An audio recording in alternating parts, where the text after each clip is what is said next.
Stand up, New York Giants.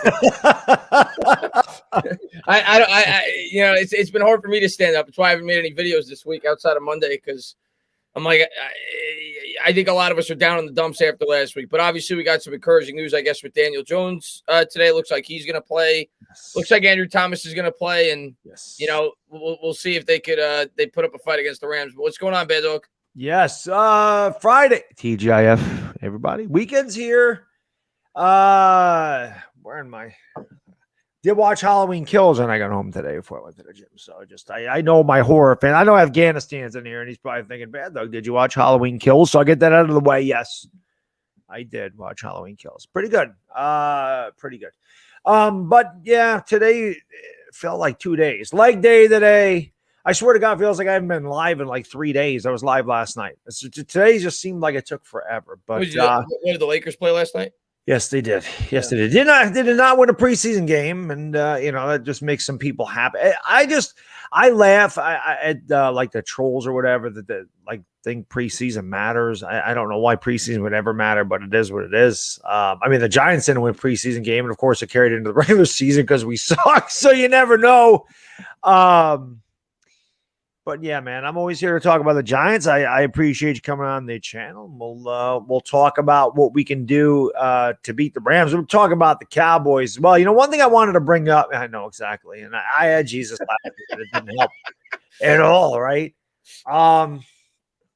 You're talking about the video thing, and yeah, I only made one video. I think we made it the same day, and we both talked about Kadarius Tony with good reason. I mean, he is awesome. If there's one thing to take out of that game against Dallas, I didn't get a chance to watch your video, but I kind of compare him to Odell Beckham. And again, people are like, oh, I'm not saying he's going to be Odell Beckham, but what I was saying is when we used to throw Beckham the ball, it was exciting.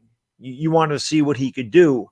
And we were a bad team. But that was really all that kind of drew us to the television week out was to watch Odell Beckham. And I feel like Kadarius Tony has that factor where he is exciting. And you want him to get the ball, and you want to see what he can do when he gets the ball. And maybe the Giants do have a diamond in the rough there. I mean, he had 189 yards and 10 receptions, got thrown out of the game after throwing a punch, could have had over 200 yards.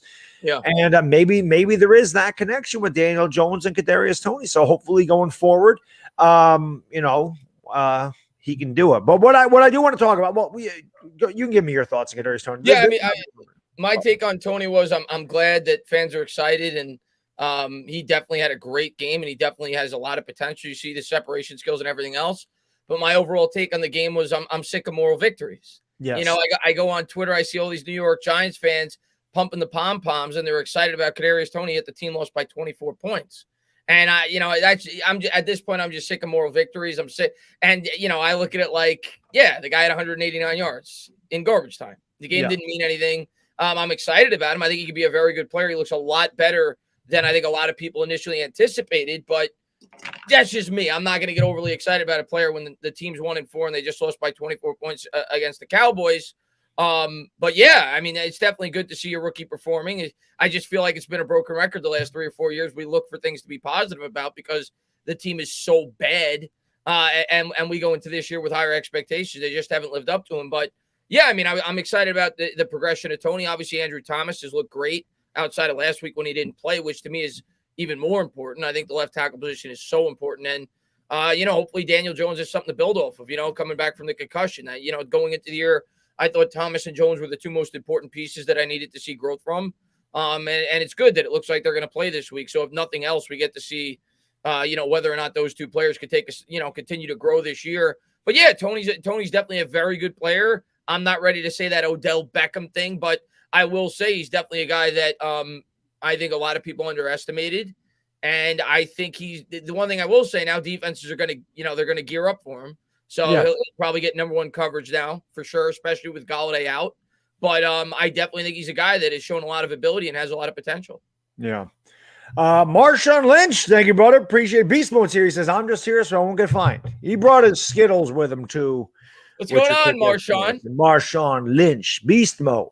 Lou, thank you, brother. Appreciate you, really. DJ is playing Sunday. Good idea or bad?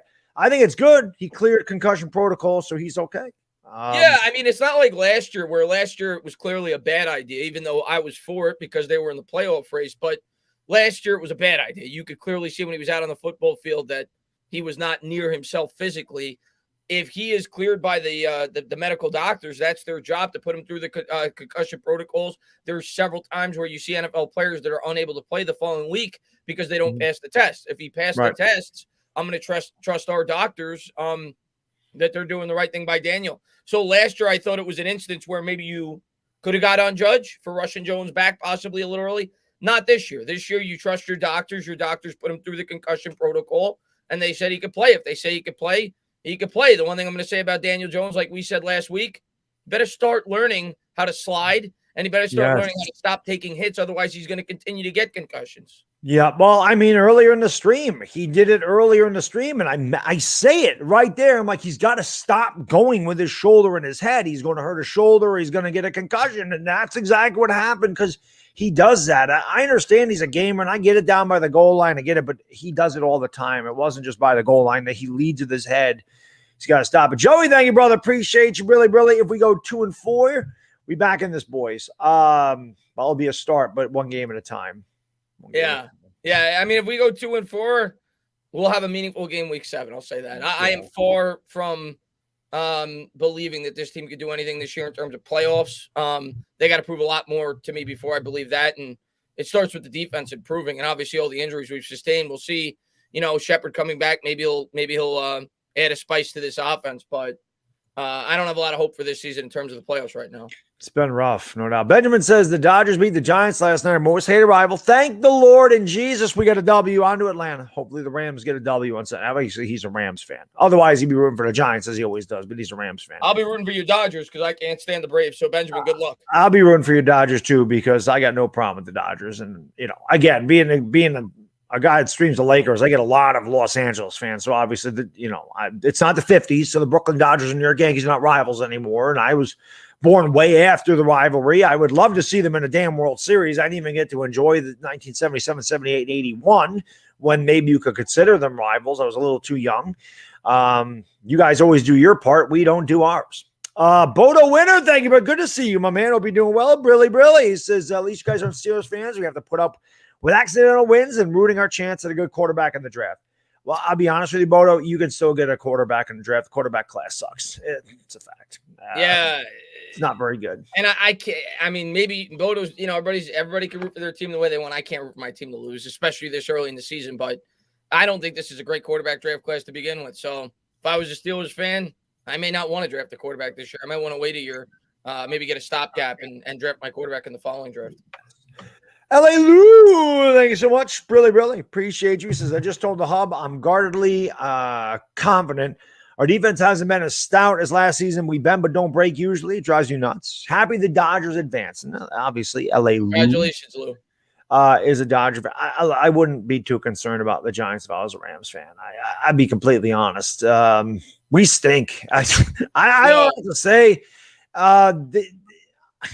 The one area where I think we match up better with the Rams than we did with the Cowboys, when I looked over the numbers, the Rams have not run the ball well at all this year. I think they're only averaging 3.7 yards a carry.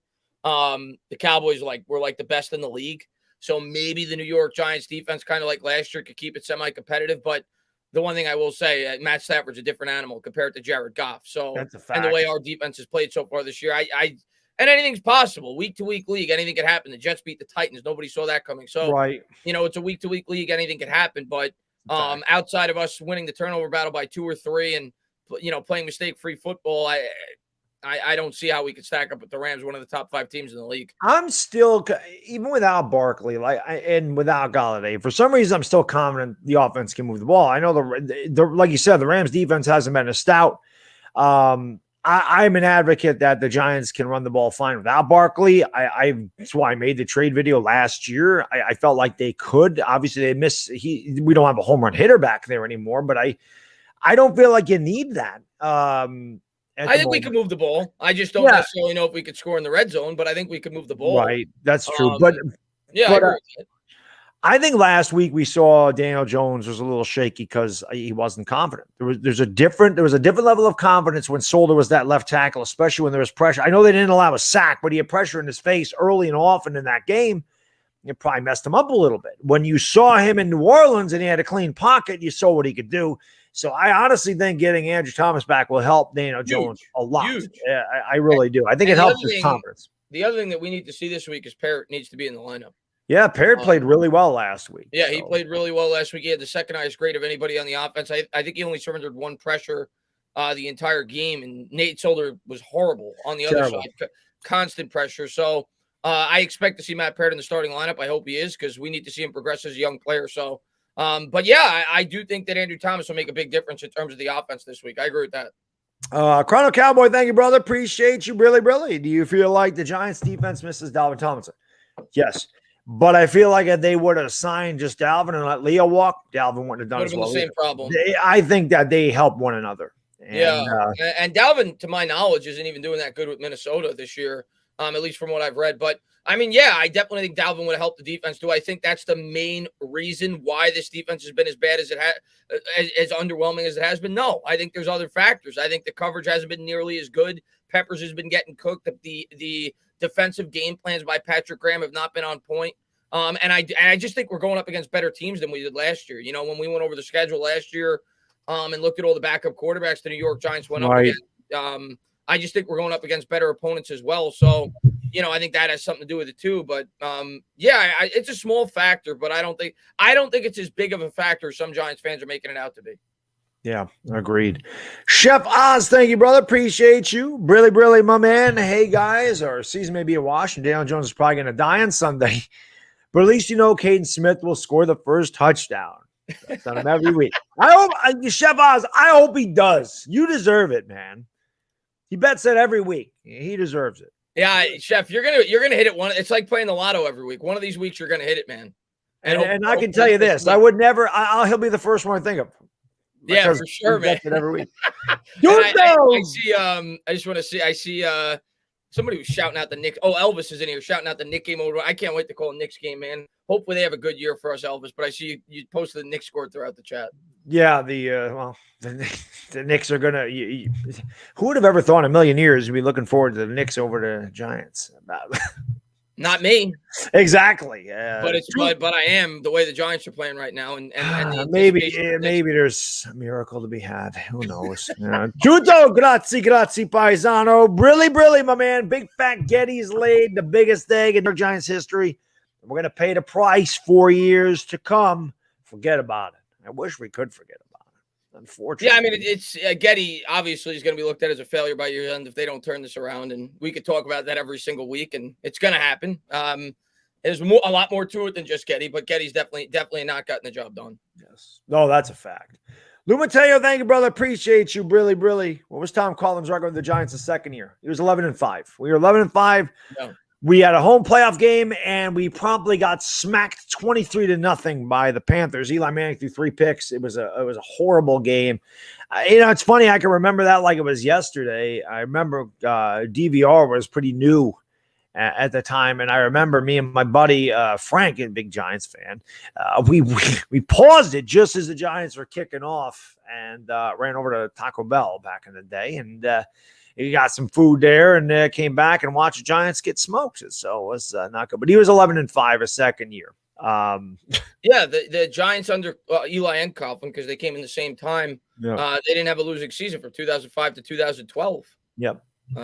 Crazy. You were 8-8 in 2006, but yeah, it's not a losing season. They were over 500 every other year. Won 2 Super Bowls, of course. Yeah.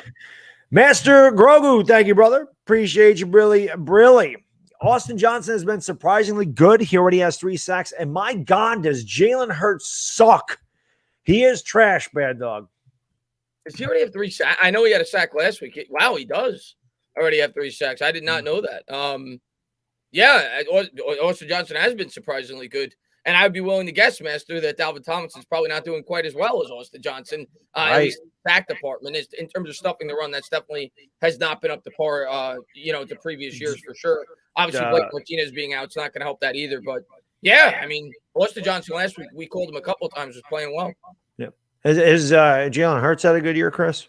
Jalen Hurts stinks, man. I was watching that game last night, man, and I swear, man, it's like watching Tim Tebow all over again. The guy can't throw. He makes horrible decisions. Yeah, and every time I watch an Eagles game, Jalen Hurts gets garbage time points, and it boosts up the stats. Of course he does. Every time. Why I say stats don't matter. Watch the games. The first drive that they had when they scored a touchdown, the ball in the pass interference was underthrown by 5 yards. How about the throw near the end of the game when he's rolling out of the pocket and he threw it right into the defender's hands? I missed that one. Oh, my God. It was one of the worst throws I've ever seen. Yeah, he's not good. And then Zach Ertz had a deep out route, and he missed him by a mile. And Troy Aikman's like, Troy Aikman actually said he's got to make that throw if he wants to be an NFL quarterback. Whatever. Yeah, I can't say nothing. We're worse than the Eagles. At least we won 2 games. Come on here and trash the Eagles because I got nothing to back, to talk about in terms of positive for us. I mean, neither. Duran, thank you, brother. Brilly. Bigger disappointment in Giants defense or Washington? Our defense. We're Giants fans. That's a good one. I know Washington's been. I'm curious to see the points against because Washington. Obviously, we had high expectations, but even higher expectations in terms of like the NFL for Washington. And yeah, I mean, when you look at it, Washington's given up more points than we have. Yeah, they've given up 155 points. We actually gave up the fewest points in the NFC through the NFC East through the first 4 games of the season. In the NFCs, we allowed the least amount. I'm looking at it now. We're actually. It's a little misleading because our defense has not been good. I don't care what the points against say, but we've given up the fourth fewest points in the NFC right now. Yeah. I mean, but we can't get stops when we need them, and that's a problem. Well, yeah, what that stat won't tell you is that we've given up 5 touchdowns to close out the first half. Exactly. Every game we've given up a touchdown to close out the first half. Every one of them. Yeah. Everyone. They're momentum killers. Because every time it's like we score, and then the ensuing possession, they go. Atlanta did it. We scored. Atlanta goes down and scores. Yep. We scored a tie against Dallas. Dallas goes down and scores. Yep. Every game. Crazy. Every game. Bodo, thank you, brother. Appreciate you, my man. Really being a lifelong Dodger fan since I'm 57. I remember the 80s, your time with the sort of. Even if we don't repeat, we got rid of the freaking Giants. Yeah, I know. That's like me if we would have knocked out the Red Sox, and the Red Sox are on a roll right now. Unfortunately, makes me want to vomit in my mouth a little bit. I hate Boston with a passion. But they have guys that actually hit for average. It's nice when you have guys that hit around 300. You got like 4 of them in your lineup. That's what happens when you got guys that can make contact and hit the ball. It's amazing what happens when you put the ball in play. I got a question for you. I'm assuming you're rooting for the Astros, but I know how outspoken you were in terms of hating the Houston Astros because they cheated the game of baseball. And obviously a lot of people hate the Houston. No, I don't really hate Houston. Houston fans come to my channel and act like I do, but I never not just you specifically. I think a lot of baseball fans. Oh yeah, I'm sure they did. So I'm the biggest Astros fan you ever met right now. Where you're like, I don't care who wins, or no, you're like, I'm rooting for Houston as if I was an Astro fan. Yeah, I only ask because I know everybody hates the Astros. Absolutely not. Biggest Astro fan you ever want to meet in this series. I hate Boston, man. That's all right. I know where. Listen. Some Yankee fans got to get over that. We lost. It is what it is. It's over. Yeah. I hate Boston. Can't stand Boston. Daniel, thank you, brother. Appreciate you, Billy. He says, new sub. Thank you, man. Appreciate that. Make sure you subscribe to The Entertainer if you haven't subscribed to The Entertainer. And that goes for anybody. Link is in the description below, so make sure you subscribe to him. We do a show every week. We'll be on his channel next week. We'll also be doing, who do they play? I don't even remember. The Chiefs? I think we play the Panthers. Oh, Panthers. That's right. Then I think it's the I think we play Bucks the Panthers. or the Chiefs, one of them. Yeah. Yeah, that's right. Panthers. No, you never know. We win. We might be able to beat the Panthers. The Eagles beat them. They stink. I think we got a shot. This week, I don't know, but I think we have a shot to beat the Panthers and the Raiders. The Raiders right now going through a complete. Yeah, we do have a chance to beat them now. So mess. You never know. I mean, if we find a way to win something, you never know. Things could turn around. But here's what I'll say, man. If we win Sunday, which I give us like a 6% chance, but if we win Sunday. Yeah, I will say I think there's at least a reasonable possibility to think we could be 4-6 after our first 10 games, which is what I had us at. And then you look at our last 7 games, and they're much more winnable. You got 2 Eagles games. You've got the Cowboys home, Washington home. You've got the Chargers, Dolphins. Maybe you could pick off one, and the Bears. So, I mean, maybe you could win 4 or 5 of those games, but we got to win this game before I even start. Right, one at a time. One at a time. But Daniel says, I can't seem to get things right for O-line. Difficult, especially against Aaron Donald. Yeah, Donald's going to be a pain in the ass. We did a great job against Donald last year. I will say that. If you remember that Rams game last year, the Giants did a great job against Aaron Donald. I thought he was going to destroy us, especially with Nick Gates, who at that time was struggling early on in the season at the center position. And we did a great job against him. But, yeah, I mean, anytime you're playing Aaron Donald, he's probably the best defensive player in the NFL. If he's not the best, he's one of the best. You certainly worry about that. I'm worried about their offense more. I think I'm more worried about their offense than their defense based off the way our defense has played. Like, right. Agreed. I don't see us stopping Matt Stafford. He's been great with Cup. I think I worry about even more so the offensive side of the ball for the Rams. Yeah, which is funny because you never thought we'd be saying that. We never said that last year.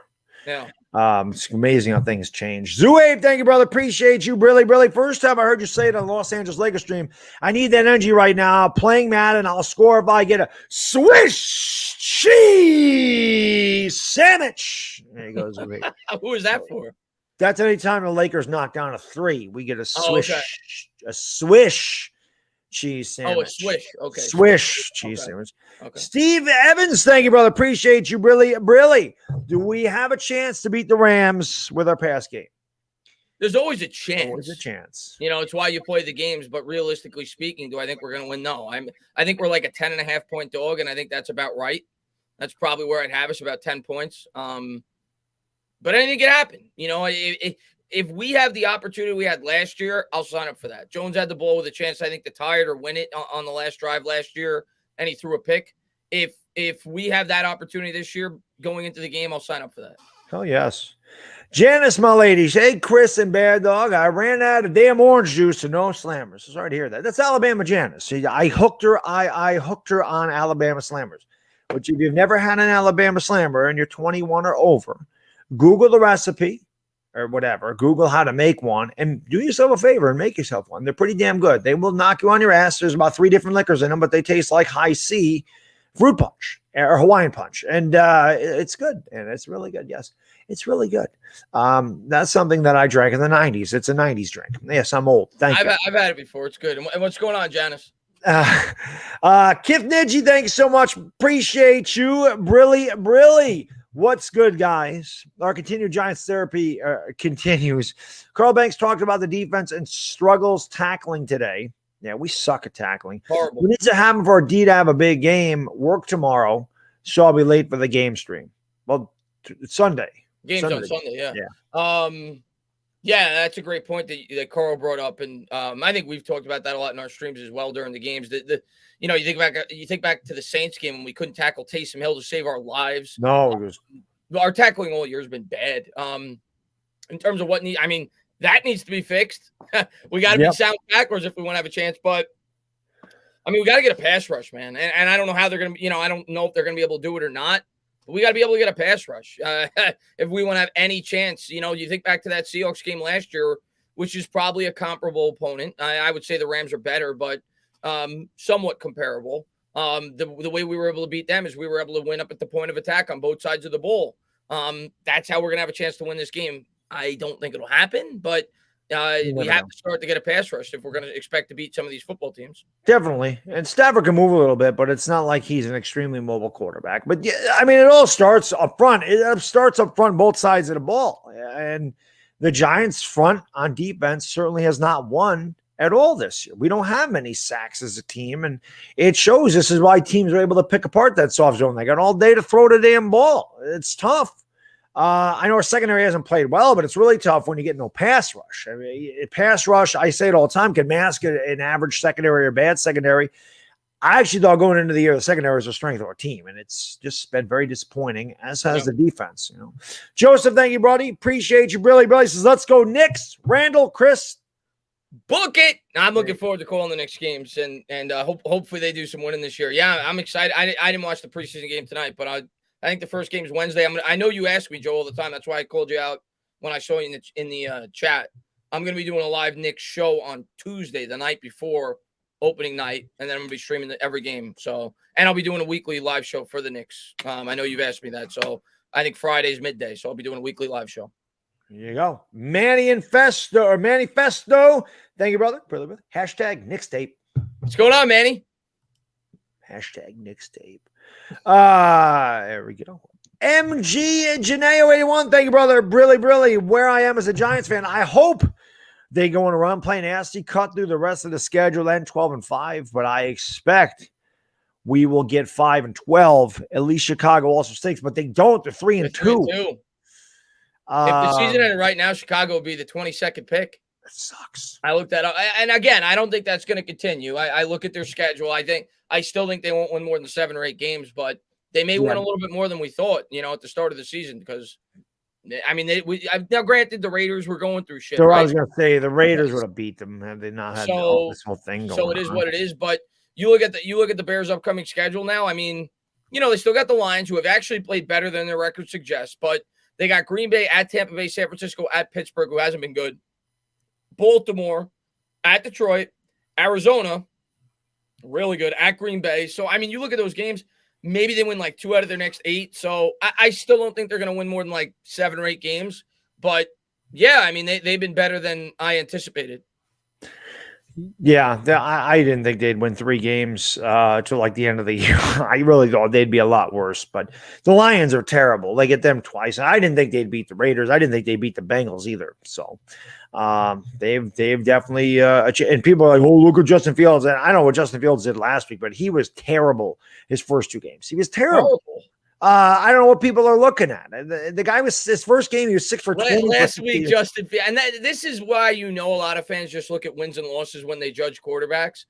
Last week, Justin Fields threw for 111 yards on 12 of 20 passing. Okay, so that was awful. Yeah, and Justin Fields was sacked. I think it was 13 times in his first 37 pass attempts, and a big reason was because he held onto the ball too much. So he has not been good. He's got a 64 QB rating. Yeah. No, that's awful. 51% completion percentage. He's not been good. Zuhaib, thank you, brother. Appreciate you. Really, Chris, my man. For the Eagles game, if you're tailgating, can I promote how vital saving our oceans is by handing out flyers for 4 Ocean at your tailgate? It's a small setup of a table. That's it. And he's got the dolphin. Man. We're still going to go to the game. And, man, for sure, man. If you're going to be there, absolutely, man. Definitely. If nothing else, so at least we'll have fun hanging out. Yeah, it'll be fun just to be able to hang out with you and Giants fans and hopefully get to see a Giants tie at the very worst. Right. Well, no, I want to freaking win. No, I want to win, but as long as we don't have a loss. It's the damn Eagles. I don't want to wear that damn jersey. I want to wear that thing. Philly 500's already had to wear Mark Holmes in my daddy shirt. He might as well have to wear a Giants shirt when he's streaming too. LA Lou, thanks so much. Appreciate you, brother. Really, what is different about the Giants D this season? The players are, for the most part, the same, but you don't seem as stout is at Graham's approach. Tim, online Big Blue Sports, has mentioned this a lot, and I'm sure Chris has, and this is a fact. Teams adjust, and it's a defensive coordinator, his job to adjust his defense. Teams adjust. They prepare for what Patrick Graham does. They know his scheme, and they figure out ways to work around it. You look at how good Buddy Ryan's 46 scheme was with the Bears. It lasted 2 years. Everybody figured it the hell out, and it disappeared. So the soft shell zone that Patrick Graham runs, it worked last year, but teams have figured out a way to get underneath it and to get open receivers. And on top of it, like I mentioned earlier, the Giants are not tackling. So when you play a zone and you allow them to complete, you got to tackle. And they don't tackle. It's the most basic part of it. So at least that's what I see. And on top of that, having no pass rush certainly doesn't help. I definitely think Graham has, like you said, people have made adjustments, I suppose, to Graham's defense. I also think a major part of it is, and I think a lot of us as Giants fans, myself included, going into this year, underestimated this fact. Look at who we played last year. Well, we played like 9 backup quarterbacks. I know, like, the Russell Wilson game was great against the Seahawks, but we played a really soft schedule last year when you look at our offensive opponents, and I think that has something to do with it as well. But obviously, Bradbury has not been the same player. Our and with Martinez out, our run defense is even worse. But I do think a lot of it has to do with scheme as well. But yeah, this Giants defense isn't near. I don't care what the stats may say. It's not near what I thought they could be going into the year. Oh, God, no. No way. Chris, thanks so much, brother. Appreciate you, really. Always say that guy. He looks like somebody you want to have on a foxhole with you. He's just ready to go. He says, Baddog, Chris, appreciate you guys. I'll be listening on Sunday. Living in North Dakota is a blessing during the season. I get to relate my pain long distance. 36 years. I'm right there with you, Chris. 38 years for me, so I understand. Yeah, I've been watching this. I don't know how long. I guess about 28 years, and yeah, man, this is bad as it's been. It's so bad that I, as a Giants content creator, it's not because I don't want to make content. I want to make daily content for you guys. This week I was just like, you know what? I don't want to talk about the Giants. I feel the same way. That's why I didn't make a video either. And I think I've learned on my channel, like, I'm not going to force content when I feel like I don't want to force. Like, if I feel like I'm forcing myself to make a video, I'm not going to make a video. And this week, I'm like, they don't deserve me to talk about them. Like, and it's not necessarily their fault with the injuries, but it's just like, I know the next 10 weeks is going to be a therapy session every week. At least that's the way it's trending. And, I need a little bit of break after last week. I was the same way. I was like, there's really nothing to talk about. There is something I do want to talk about here in a second, though. Manny and Festo, thank you, brother. Billy, all good. 420 crew and full 420 crew. You know what to do. It's about to be 420 in Hawaii here very soon. Crew, smoke them because you got it. 420 to go in Hawaii. Dylan Peterson, thank you, brother. Billy, how do you feel about the Ertz trade? I don't care. Did it go through? I know. I heard rounder, right? Yeah, I heard. I didn't get a chance to read. Let me read the trade. Oh, they traded him to the Cardinals. The interesting thing about that, and I did hear that he was close to being traded. It went through him. The interesting thing about that trade, a lot of people were talking as recently as like a week ago, or even less than a week ago, after the Cardinals lost their tight end, that the Giants may look to trade Evan Ingram there. Obviously, the Eagles beat him to the punch, so the Eagles trade Zach Ertz there. But the Eagles have been trying to trade Zach Ertz for a long time, and it's a smart trade. The guy makes a lot of money. They've got Dallas Goedert. Yeah, I'm sure it's going to give them a little bit of cap relief next year. I don't know his salary off the top of my head, but I would assume it will. So it's a good trade for the Eagles. He's not the same player he once was. I'm glad we don't have to face him. Yeah, he kills us. Marshawn Lynch, thank you, buddy. Billy, Eagles currently have 3 top 10 picks. How? Yeah, and I think one of the stipulations to that is Carson Wentz has to play 75% of the snaps for them to get that first-round pick from the Colts. The one thing I will say, the good news, at least in my opinion, I don't think the Colts are as bad as their record shows, and I don't think they're going to finish with a top 10 pick, because I was actually looking at the Colts schedule. Who's your other pick? They got the Colts, and then they traded down. I can't remember with who. Dallas. No, they traded up with Dallas, but they made another trade, didn't they? Weren't they picking earlier than us, right? They were picking earlier than us, then they traded back up. Maybe. I don't remember, because they tanked to get a better draft pick than us. Then right, they traded back to 11 and then back up to 9. Oh, I can't remember the team. That's right. You're right. They did. Yeah. The Dolphins. But the Colts, I was looking at their schedule today. I don't think that's going to be a top 10 pick. And I'm going to have a hot take right now, Bad Dog. I think the Colts are still going to win the AFC South at 1-4. Right now, the Titans are 3-2. I don't like the way the Titans have looked. They lost to the Jets. And you look at the Colts' losses, they lost to Seattle, they lost to the Rams, they lost at Tennessee, and they lost at Baltimore. A game in which they should have won. It went to overtime. They kind of blew it. They were up 25-9 in that game. Yeah, and their win was at Miami. So they've played 5 tough games to start. And then in their next 5 games, they play Houston. They play the Titans at home. They play the Jets. They play the Jaguars. So I think they're going to start to get a couple wins there. And I actually think Wentz has looked really good so far this year. I think he's going to have a bounce-back season. He's looked good for the Colts. I think the Colts will rebound, and I'm going to have a hot take. I'm going to say they rebound and win the AFC South. Yeah. And again, the Dolphins are going to get the Jets twice. They're going to get the Patriots, right? I mean, I don't know. I'm not worried about it. It's 4 games into the season or 5 games into the season. I'm not really worried about it. They got 12 more games. There's a lot of football to be played. Dylan, thank you, brother. Appreciate you. Really, this is mine. The only one that saw how much Graham Gano makes. I mean, he's obviously great, but we clearly have bigger needs, right? I don't know. He's seen our offense in the red zone. I mean, he's the most valuable player on offense. I mean, Graham Gano, I love Graham Gano. He hit 5 field goals in the first game. Graham Gano has not been good the last 2 weeks. He missed a field goal. He missed a 35-yard field goal 2 weeks ago. It was a tough one, 55-yarder, but kind of indoors in Dallas. So he has not been great the last 2 weeks. But yeah, I love Graham Gano. He's been fantastic for the Giants. Yeah. But you never want your kicker getting a lot of reps. You know, if you have a good offense, you don't want to be kicking field goals. Yeah, I agree. Nakeem, I don't know what that other thing says, but thanks so much. Appreciate you, Brilly. If OBJ trades available soon, Giants interested. Or what if he gets traded to Chargers, Packers, and Bucks? The Giants aren't taking him back. There's no way. I don't get this.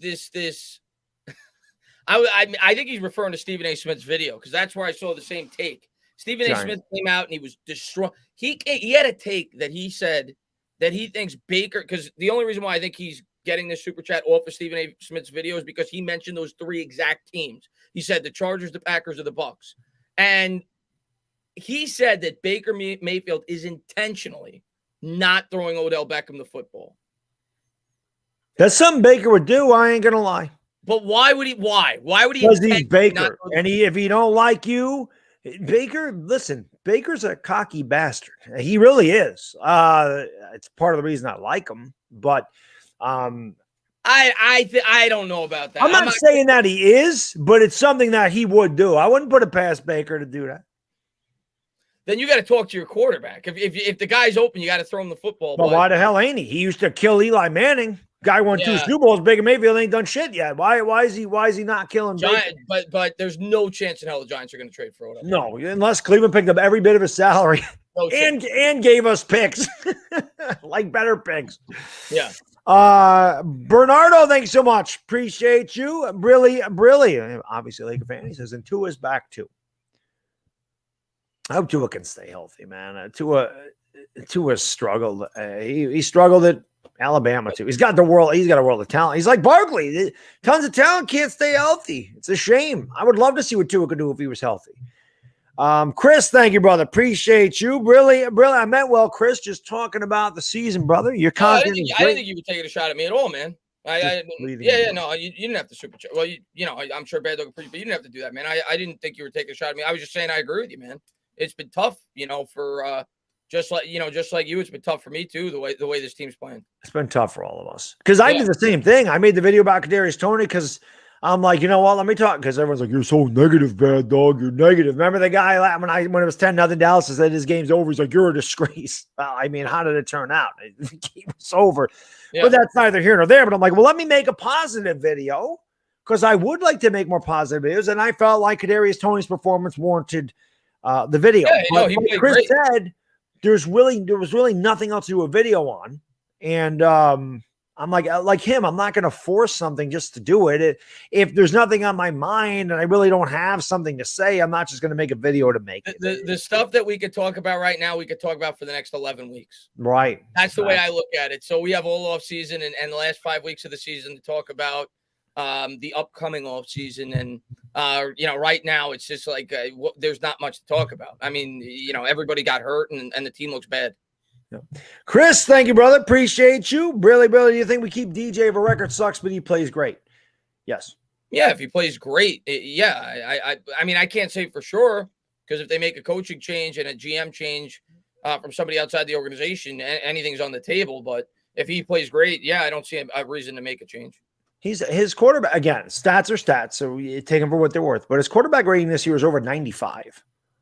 It's been good. He's only thrown 4 touchdowns. His quarterback rating is over 95. And think about the touchdowns that he had taken back this year because guys can't catch or holding call. That was a phantom holding call on the run. And he probably would have thrown at least 1 or 2 touchdowns had he not gotten hurt. Right. Against Dallas. So, yeah. It is. Well, they were driving. He did drive him down there for the game tying touch. It just wasn't in there when it happened. But yeah. So, I mean, it is what it is. I mean, that's something we'll talk about throughout the year. But yes, if the Giants win 5 or 6 games, but Jones plays well, I think there's a good chance he'll be back. Yeah. Kyle, thank you, brother. Appreciate you, my guy. Really a bad dog. Imagine Judge walking into Mara's office with a snake oil kid from 1860 selling hopes and dreams. He was probably shocked himself when Mara said, "You're hired." Yeah, he's a good talker.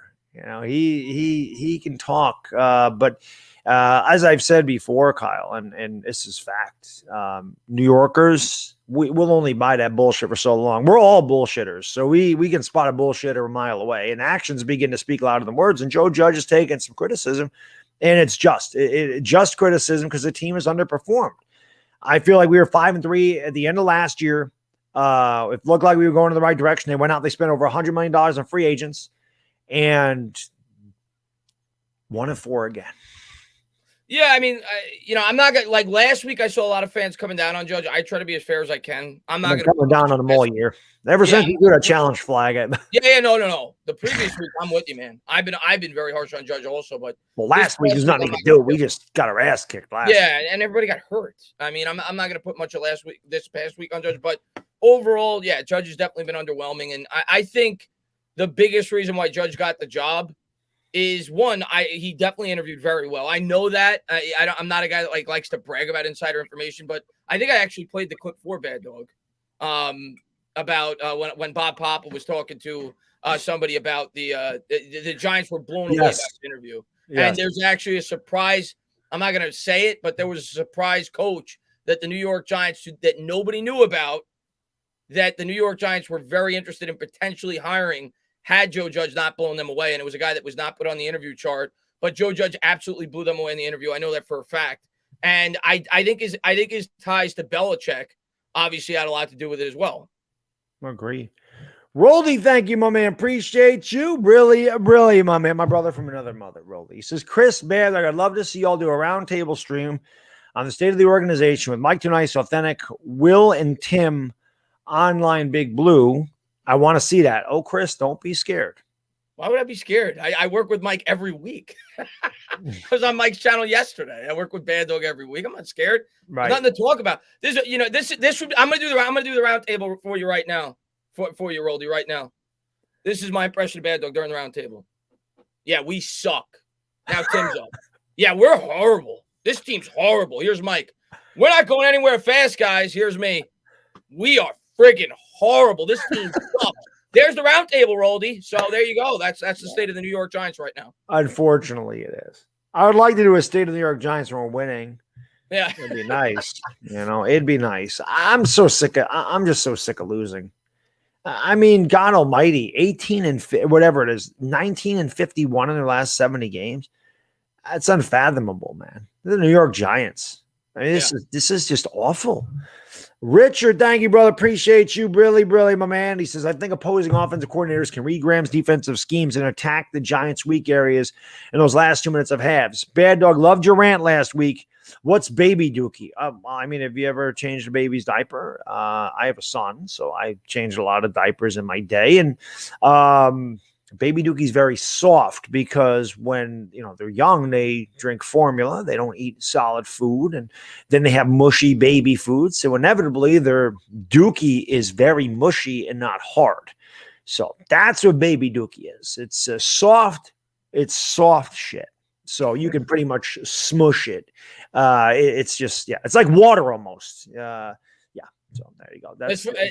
As far as Graham goes, the other thing I want to make a point of Graham, and one thing I've noticed from within some of these games, specifically the first week, I really noticed it. He's been horrible at making halftime adjustments for the defense week to week. He's been horrible in terms of making adjustments from within the game with his game plan. Yes, you're right. Yeah. Bono, thanks so much, brother. Appreciate you. Brilly. Look at, he's got diarrhea on there. But my love for you is like diarrhea. I can't hold it. There you go. That's a baby dookie right there. Bono's got the emoji. That's baby dookie. That's what it is. He says, do me a favor, drop the link for Chris's YouTube. For some reason, I don't have it. It's right, Roldy. It's Roldy.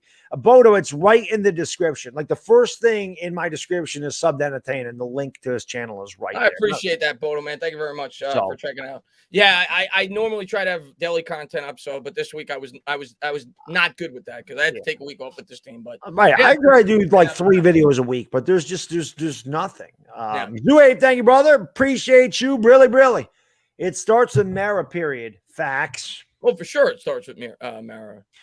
He's going to get a video before the end of the year. We can't fire Mara, though. That's the problem, right? But yeah, it starts with Mara. I mean, the only reason why Gettleman is even here is because of Mara. You know, and at least my reasoning behind that is I think Mara hired Gettleman because of his familiarity with him, because he was formerly with the Giants, and also because I think Gettleman was willing to take on Eli and was willing not to completely blow the team up when a lot of other GM candidates would have said, yeah, you got no offensive line, you got a 37-year-old quarterback, it's time to start over. So I think the main reason why Gettleman was hired to begin with is because of Mara. I think obviously the main reason why we didn't move on from Jerry Reese when we should have was because of Mara. Yep. He has loyalty to, you know, sometimes to a fault, to a lot of, you know, both players and, you know, some of the, you know, people from inside the organization. What was it? Duran says, came for the boys, subbed for the Dookie. Wasn't one of Green Day's albums called Dookie? Yeah, I think that was their first album, or at least their first big album. Was so I know, like, if everybody's wondering why he asked that, my rant, I'm pretty sure I said the Giants defense is softer than Baby Dookie. I'm pretty sure I said something to that effect in my rant video when they lost. I was fine about things, and then again, I start getting worked up, and I start talking about things that tick me off, and I started talking about the defense, and I really laid into the defense in that video. Yvonne, thank you, brother. Appreciate you. Really, my man. Stand up. A fun fact so today. New York Giants have 10 drop passes in 2021, which is more than Arizona, Packers, Seattle, Cowgirls, Browns combined. Yikes. Yeah, I think Slayton has half of them. Last year, I got to find this stat. Hold on, I'll find it. But last year, the Giants were horrible in that area too. And when you factor in the amount of passing attempts we had, I think we were by far the worst. You know, like on per pass attempt, because the Giants didn't throw a whole lot. We've been horrible in that area the last couple of years because of Ingram and because of Slayton. Right. Somebody said that's their third LP. Richard says that Dookie's their third album. First thing, at least for the first, when I was a kid, that's the first album that I remember that they made. Yeah. Green Day is pretty good. Abe Froman, thank you, brother. Appreciate you. Sausage King of Chicago. He says, does Parrott stay at right tackle when Thomas returns? That was one of the first things we talked about, and he should. He better. I mean, at this point, you're 1-4. You know more than likely you're not going to the playoffs. Why would you not? You know, Parrott last week showed, and I know he was on the right side and Thomas was on the left, and the left is tougher. But, I mean, you know, to me, Parrott showed that he's at least as good as Solder, if not better. So I see no reason why he wouldn't start this week. So in honor of that, Deron says, do you have the time to listen to me whine about the Giants being Baby Dookie? So, Craig, I want to ask you about, so this is something that I did want to talk about. Obviously, it came out, and then I thought about doing a video on this, but I didn't. And I think you mentioned it. Oh, no, we didn't, because we talked about maybe making a video about Daniel Jones playing, but neither one of us did it. So Jabril Cox came out and kind of bragged about giving Daniel Jones a concussion. Now, I was late on this. If I would have saw that, I probably would have made a video on it, and I would have tore the damn guy apart. Okay. Yeah. Disgraceful, pathetic. I can't believe. I don't like to badmouth anybody. I do. I do. Carl Banks on Twitter. And I love Carl, and I think he's you know, he's great at what he does, and obviously a former great New York Giant. He didn't necessarily defend him, but he didn't. And I think he was taking a player's perspective, and I know he played in the '80s, so maybe it was different back then. And I'm trying to give him the benefit of the doubt.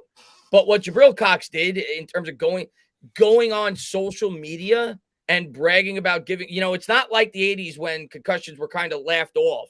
You know, and when you didn't have to be carried off the field in a stretcher, you went back in and played. Now with modern technology, we know the effects that concussions have on human beings, right? We've seen players commit suicide due to concussions. So we know that it's not a laughing matter. It's why the NFL is taking precautions. I think it's more so they don't get sued. But regardless, I don't think they really care about the players as much as they let on. Otherwise, they wouldn't have 17 games. They wouldn't be playing Thursday night football games on short rest. But regardless, what he did in terms of making light of giving Daniel Jones a concussion was a disgrace. And anybody that defends him, I don't understand your perspective when it comes to that. I really don't. It's pathetic in the fact that the NFL players are a brotherhood, right? And you don't wish for injury on somebody. That would have been like Logan Ryan celebrating the fact that he tore Dak's ankle off of his knee last year. Did Logan Ryan come out there and go, yeah, we breaking legs? No, he felt terrible about it. So why would you brag about giving somebody a concussion? It's just a classless act. And I'm telling you this, and I mentioned this to a guy that I work with because he's a Cowboy fan. And not that he brags or anything. He's very, even keel, legit. By the way, I just don't want to lose this. I see Curtis Medina, and I'm assuming he's a Cowboys fan or maybe an Eagles fan, or I don't know. He says, and Giants fans were making fun of Dak last year, so shut the blank up. First off, I can't speak for all Giants fans, but we're not talking about fans. We're not talking about Cowboys fans. And if you were on Baddog's in my channel, I don't remember whose channel it was on when we streamed the game, both of us were very concerned for Dak, and we almost broke down. Right. I was almost in tears when I saw what happened to him. But so this is not about the fans. Right. We're talking about a player. It has nothing to do with the Giants fan base. Of course, you're always going to have outliers in fan bases that are scumbags. Yep. There's bad people in every fan base. There's bad people. We're talking about a player going on social media and bragging about giving another player a concussion. It's stupid. It's not a good look, and anybody that defends it is a moron. Right. Chris is exactly right. I don't want to say that. I don't want to say a moron. I completely disagree with their opinion. Chris is exactly right, though. You're going to have there's going to be bad people in every fan base that will celebrate that kind of thing. And again, that's fans, whatever. Fans or whatever. They're not in the NFL. They don't understand what it takes to play in the NFL. They're not putting their bodies at risk in the NFL. And I'll be quite honest with you. Most people that act like that probably don't even have a job. They probably sit at home all day and don't do anything productive. And that's why they have that attitude. But it's different for a fan to do it. It doesn't make it right. But when you're in the NFL, you don't brag about giving somebody a concussion. You don't brag about hurting them. And like Chris said, if you go back and watch it again, I don't remember whose channel was on either. It might have been, I don't remember. But yeah, I was almost in tears. I felt that bad about it. I don't want to see Dak Prescott get hurt. I hate the Cowboys. I don't like Dak Prescott. I don't like the uniform that he wears. But I'm not going to sit there and be happy because the guy got hurt. That's not how I roll. But like Chris said, it's different for a player. Logan Ryan didn't do a dance and go on social media and say, yeah, breaking legs out here. Come on, man. That was just it was a stupid thing to do. And I'm just like, what a classless punk. That's what you are. There's nothing to brag about because concussions can be very serious. They can be career ending. They ended a lot of careers. Like Chris said, some of that caused people to commit suicide. You say I was dead. It's not funny because of concussions. What's his name? Seau. Yeah, Junior Seau was dead. The former quarterback of the Bears, McMahon. He's had, it's been well documented, all the issues he's had with concussions. Aaron Hernandez, a lot of people think, I think it's, somewhat of an excuse, but a lot of people think he was the way he was due to concussions. But, I think we know at this point in time that it's not something to laugh about. Right. Bono, thank you, brother. Appreciate you. Really, really. He says, did you just say the Giants are like a baby's dookie when they're young, soft, and not hardcore yet? Or am I just randomly making up crap? I see what you did there, sir. Well crafted.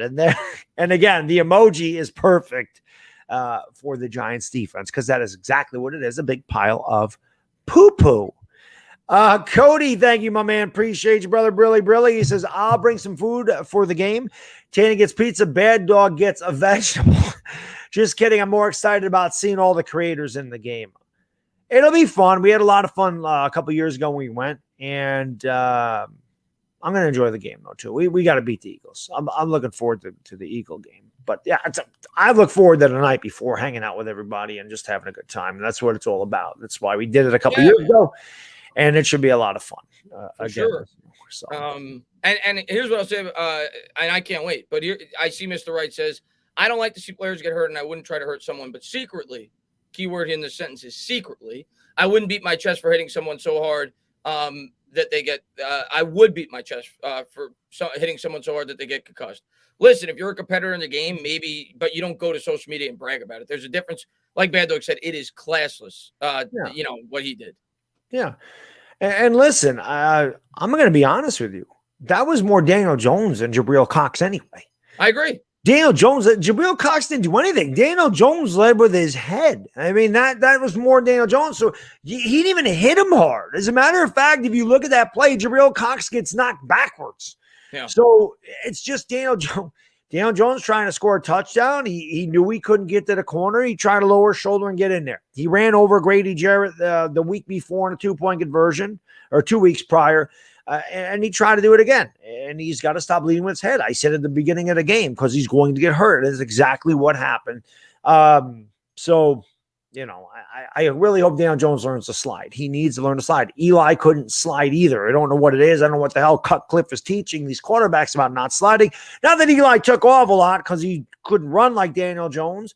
And Daniel Jones' legs are a weapon. But Daniel Jones has to learn how to protect himself when he gets outside the pocket. Or like Chris said earlier in the stream, he ain't going to have a long career. That's a fact. That might make Jeffrey Abbey happy. I don't know, because Jeffrey hates Daniel Jones.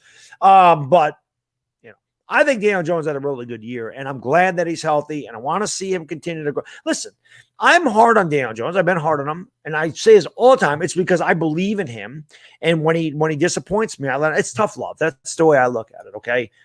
I don't want to have to draft another damn quarterback. I want him to be our guy. I want to have a franchise guy. I want to be able to build around him. I want to be able to look at Daniel Jones and go, yep, this is our guy. Now build pieces around him. I keep talking about it. You get two offensive linemen to go with Andrew Thomas. How good can it be? How good can he be with a real offensive line? We saw what he could do when he had a clean pocket against New Orleans. And if he's not the guy, then the next guy that comes in is going to have a really good situation. Exactly. Yeah. Bodo, thank you, brother. Brilly. I saw the replay of the hit. Hit was not grievous. The tweet was exactly. Oh, the hit was. I had no.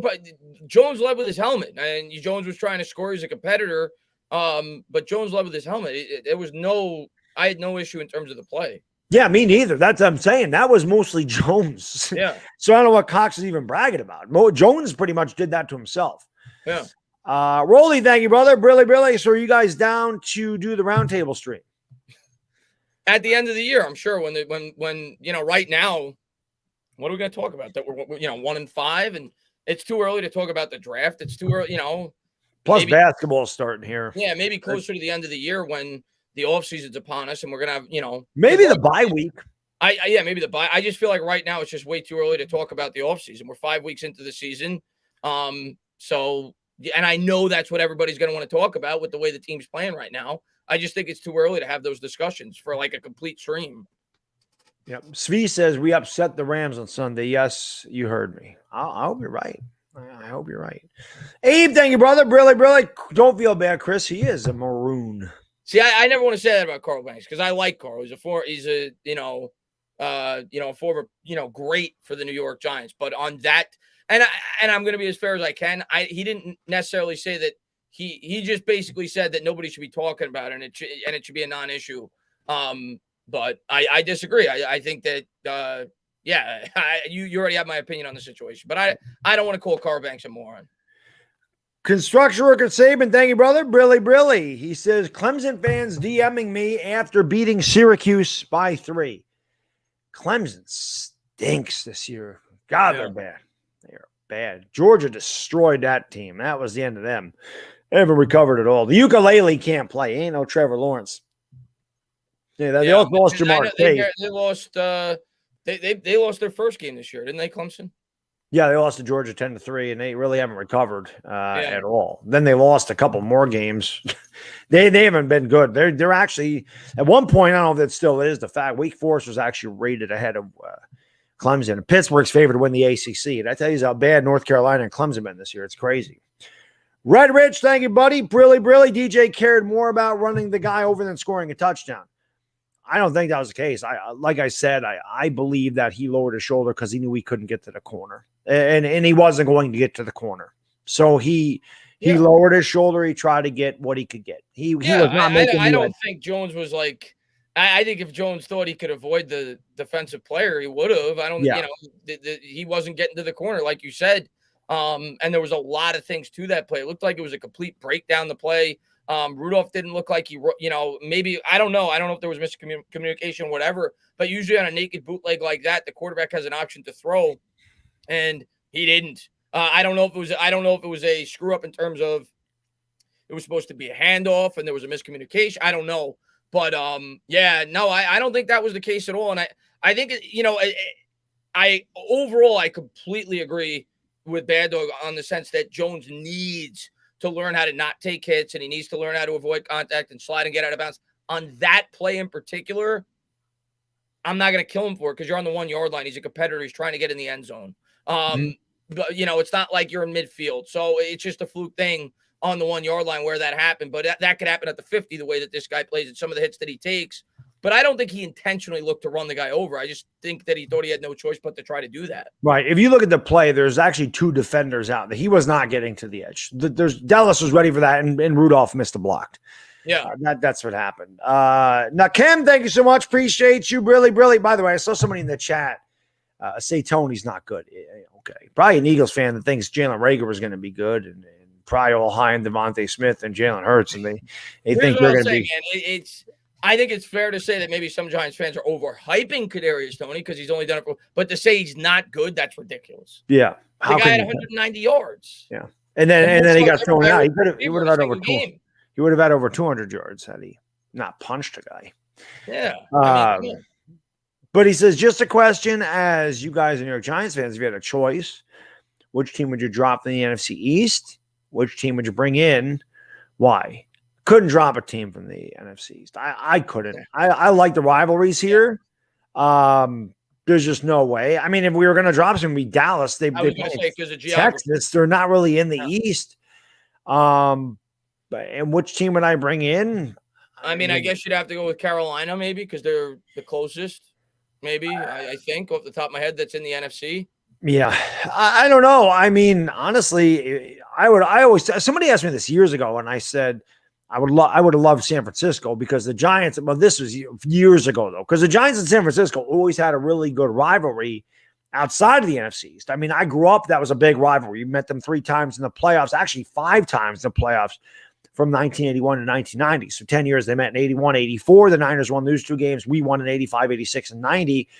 And between them, they won 6 Super Bowls from 1981 to 1990. So they were both really good. That was always a team that I thought would have been cool to bring into the NFC East. But if you're talking about like geography-wise, I'm trying to think if there's a team closer than Carolina because they're on the East Coast that's in the NFC. I mean, the Bears, maybe. I mean, they're not East Coast, but they're close. Yeah. The thing is, like you said, the Bills North. I don't want to break that up, right? There's so many classic rivalries with the Bears and the Packers and the Bears and the Vikings. Yeah. And with I would never want to break it up. The history is too good in the NFC East. We have 13 combined Super Bowls. The Giants and the Cowboys have such a great history. But yeah, if you were going to remove one, I think it has to be the Cowboys, just for the simple reason they're not in the East. So that would be my answer. But yeah, I wouldn't want to have it any other way than the way we have it now. I agree. By the way, guys, got 500 people in here, so thank you so much for being here. Appreciate it. If you haven't done so, make sure you smack the hell out of the like button. Hit the thumbs up. Helps out the stream more than you know. It's free. It's easy to do. Make sure you subscribe to the channel. If you haven't done so, we'll be live on this channel Sunday for the Rams and the Giants. You won't want to miss it. But more importantly, make sure you go into that description. I'm sure my mods have been dropping it throughout because my mods are good like that. But make sure you subscribe to the Up Tainah Talkin Sports. It's the first thing in my description because we do this show every week. We alternate channels. We also do every game together. We alternate channels. So if you could subscribe to both channels, that'd be greatly appreciated. Chris is closing in on 40,000 subscribers too. So let's try to get him there. Appreciate that. Yeah. Abe Froman. Thanks so much, buddy. I appreciate it. Really think Thomas and Tony were Dave Gettleman or JJ picks. I think Thomas was both. I think Tony was a Gettleman pick. If I had to say Kadarius Tony, I would give Gettleman credit for that. It doesn't seem like it just doesn't seem like a Joe Judge type of guy to me, but I don't know how much say Joe Judge has in who they draft, but I would lean that was more a Gettleman pick. You know what? I mean, somebody told me real quick. I just think it's funny. I did the video on Kadarius Tony, right? And again, I'm not saying that he's going to be Odell Beckham. My point was we were bad. The only thing that was really there to watch was to get the ball to Beckham to see what he could do with the ball. And I felt like watching Tony the last 2 weeks. Yeah. Try to get that feeling. Throw him the ball. Let's see what he can do. He's exciting. That was my point. I get, and I agree with you. That's kind of the feeling I've gotten the last 2 weeks, and I hate that feeling. But somebody says to me, like, oh, good thing you're not a scout watching 2 games. And all I said, I didn't respond to the guy. I agree with you. It gave me the vibes of that where there's going to be fans that are going to be excited to see Tony, but we're going to suck. Right. So I hate that. I'd rather have no exciting players and win football games. I completely agree with you. Yeah, but my point was this. The guy says, it's a good thing you're not a scout who won 2 games. Yeah, and I'm thinking to myself, yeah, Dave Gettleman saw 1 series and they drafted Daniel Jones. So obviously I could be a scout because I watched 2 games. I watched 2 full games with him playing like that. They watched 1 series in the Senior Bowl. I watched a guy set a New York Giants rookie receiving record in the NFL. And it's the way he did it as well. But I watched 2 full games. No, Tony's definitely got talent. But I just think it's funny. I thought that was funny because I'm thinking to myself, yeah, our scouting department watched 1 series, Chris. And go back to Abe's question, as far as like who's more responsible for the picks, I honestly think, Abe, and this is just my honest opinion, I think they're both collaborative. I think that's kind of overrated when people said that Gettleman is finally working with Judge. I think he worked with Shermer. You go back at Daniel Jones, Shermer. Daniel Jones is definitely Shermer influence. And you look at all the players he brought in so many Arizona Cardinals from the James Betcher scheme. So I think Gettleman has always done that. I think he's always worked with his coaches and tried to bring in guys that his coaches thought that they could get the most out of. So, but I think that's always been the way it's been. So I would honestly tell you, Abe, I think that Gettleman and Judge had the same amount of influence on both picks. I'll tell you what, I wish there was a Cardinal that the Giants did go out and get, and that was Hassan Reddick. I don't know how we let that guy hanging out there. That was a guy that they should have 5 sacks against us last year. I know. He's had as far as I know, he's having a pretty good year again. He's a local kid. It would have been nice to have Hassan Reddick on the Giants. Chris Knight, thank you, buddy. Appreciate you. Really, he says, I got me some PTSD going on, but I was curious. Do you guys think DJ should play even after the protocol? Are we being greedy? And again, we kind of mentioned this at the beginning of the stream, Chris. He cleared all the tests and everything to go. So yes, I think that it's fine.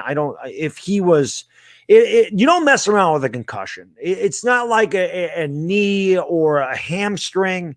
If he's cleared to play, I feel like they're not going to take a chance with that. I agree, man. And what I'll say to that, Baddog, is if he is not, like if he goes out there and he's wobbly or whatever, I'm not going to blame Judge. I'm going to blame the doctors. Right. It is the doctors' jobs to go ahead and give him the go ahead. And I'm going to trust the doctors. I mean, just like if I went to a doctor and, he tells me, yeah, your foot's okay, you could go back to work. Well, I'm going to trust the doctor. So that's his job to evaluate Daniel Jones and make sure he could go through the concussion protocols.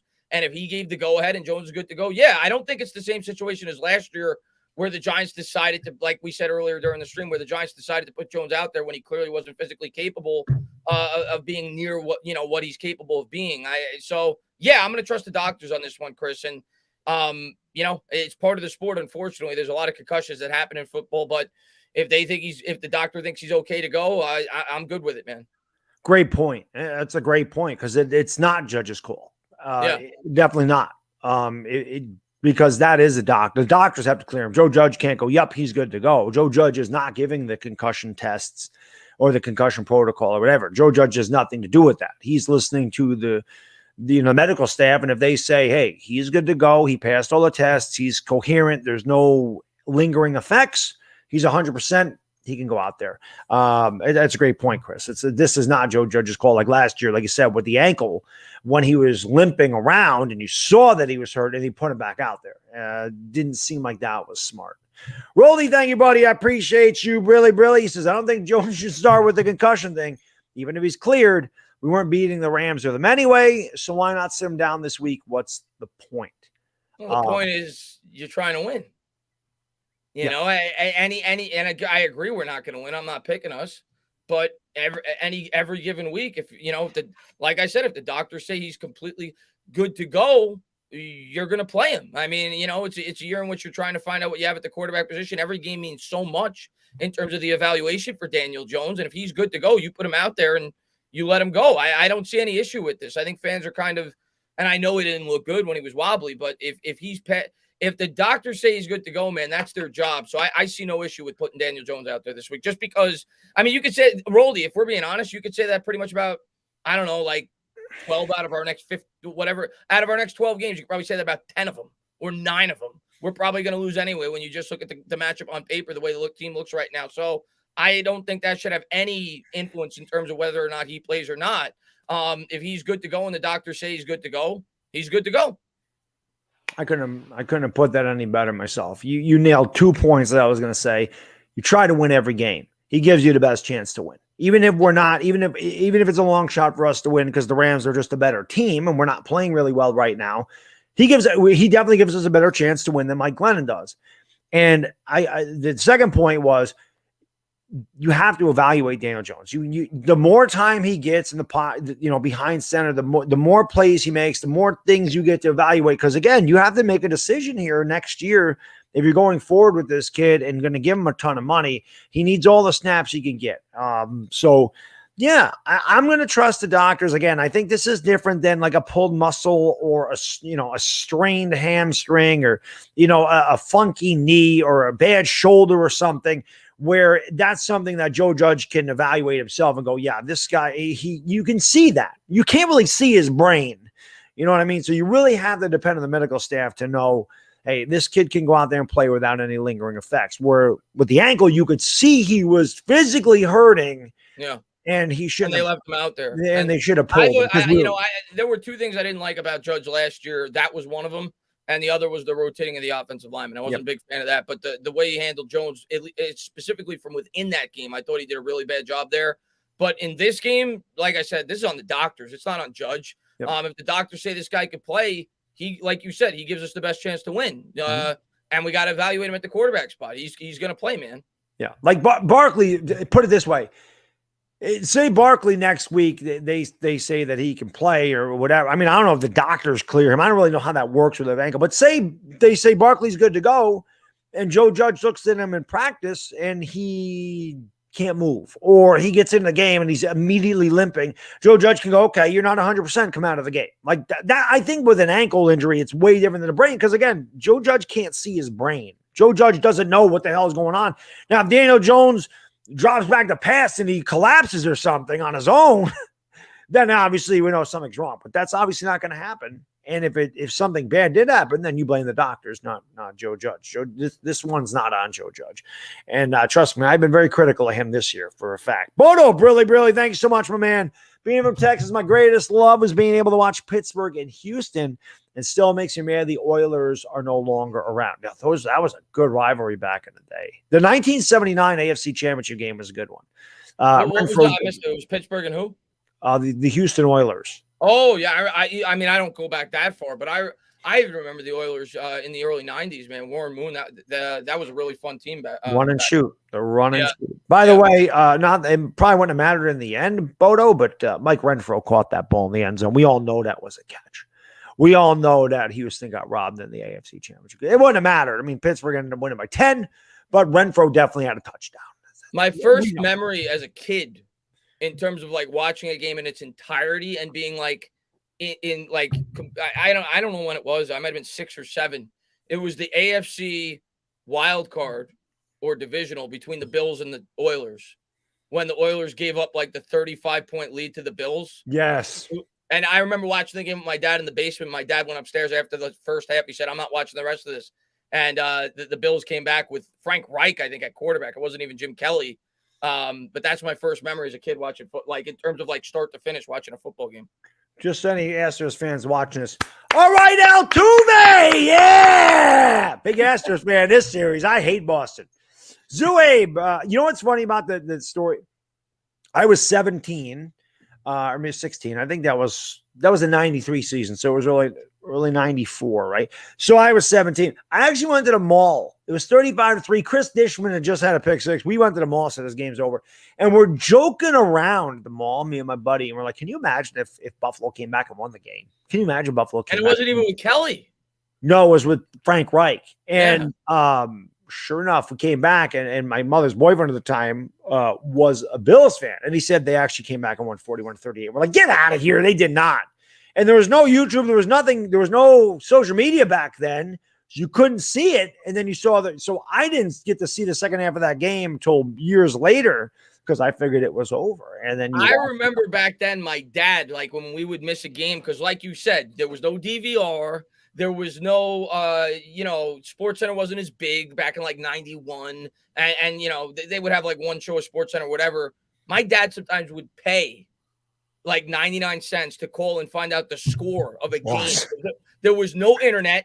Nope. And I remember, I forgot, I think it was at an Islander game, and I was a big St. John's fan as a kid, and they were playing, I think, in like the Elite Eight against Ohio State, and he called a number to find out whether or not they won. That's how different the world is from back then as it is now. It's freaking crazy. These young kids have no idea what the way we used to have to get our information. Yeah. New Abe, thank you, brother. Appreciate you, really, really. How do we do a roundtable? I'd love to talk New York Giants with y'all. I don't know. Yeah, I mean, Zahib, I mean, tomorrow night I'm going to go live. I'm not going to have call-in guests, but I might have like a couple of assigned people call in, and we'll figure it out. But yeah, in the future, maybe we'll have some call-in guests. Yeah. Problem with that is I had a guy, show his Johnson. Yeah, that's why I don't do that. It's just yeah. I don't trust people as far as I can tell. Not you, Zuhey, but I'm just saying people in general. But maybe it's something in the future that we would consider. For sure. Mike, thank you, brother. Appreciate you. Really, really, my man. KT called DJ, my brother, and has made some good judgment decisions with the ball in his hands, buying in. You know what I like? The best thing that I saw, he was the first one to go over there and was it Daniel Jones? Was it Jones or was it Barkley? I forget. He was the first one to go over there. Was it Jones? He went over there to make sure he was okay, kind of tapped him or whatever, making sure his team. I can't remember if that was Jones or Barkley for some reason. I know it was one of the guys. I don't remember his Barkley going off in the cart and he ran over there to see if he was okay or whatever. I did like that.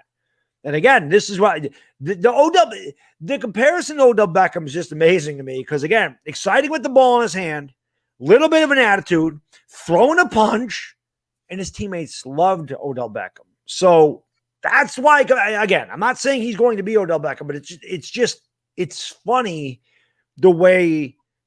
Well, I think it's just a natural.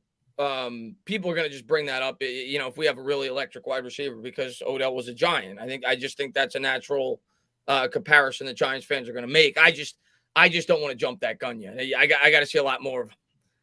But he looked good. He looks really good. Right. Zuabe, thank you, buddy. Appreciate you, my man. Brilly. I'm sure the New York Giants consulted a neurologist out of network to give DJ the go. Yeah, they don't mess around with those things. Yeah, to my knowledge, Baddog, and maybe somebody in the chat can correct me if I'm wrong. I don't even think the team doctors get to do those tests. I think it's somebody that's I don't know if they're I don't know how it works, but it's not even the New York Giants team doctor. It's an outside doctor that has to run those tests to see if he's good to go. Yeah, I agree. I thought I missed Jeffrey Abbey saying it's. I just saw get rid of, and I was like, get rid of Odell, bring in Kadarius. And then he has laughy faces.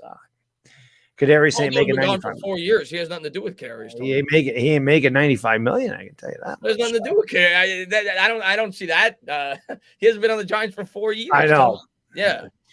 VT Jake, thank you, buddy. Appreciate you. Really, really. Baddog Sports 10-4-20. Giants tackled extremely well. Rams did not get much yards after initial contact. They were able to tackle guys once they hit them. Giants must step up. Did I say that on 10-4-20? Did we beat the Rams? That's accurate. I remember in that game we played great defensively. That was the only reason why we stayed in the game against the Rams. That's right. We did play well against Rams. I think we held them like 17 points or something. We played. That was the day. That was when Daniel Jones made the bad decision to throw the ball instead of run for the first down. He had a chance to run and he threw for the pick on like the 10-yard. That's amazing that he went back and looked at that or got that quote. But yes, we did hold them to. But that was Jared Goff. Yeah, Matt Stafford's a different animal. Yes, he is. Tutto, grazie, paisano. Really, really. Giants are the most talented team in the NFL. They're the only team who keeps on beating themselves like no other could. Forget about it. Oh, we don't do ourselves. I don't know if we're the most talented team in the NFL. There's talent. We're hurt a lot too, but we definitely do not do ourselves any favors, Tutto. We make a lot of mistakes. So, by the way, now I see what Jeffrey meant. He was comparing their personalities. He said personality types, Kadarius Tony, not flashy like Odell. I mean, he's only been on the team for 2 games, so I don't want to make that comparison.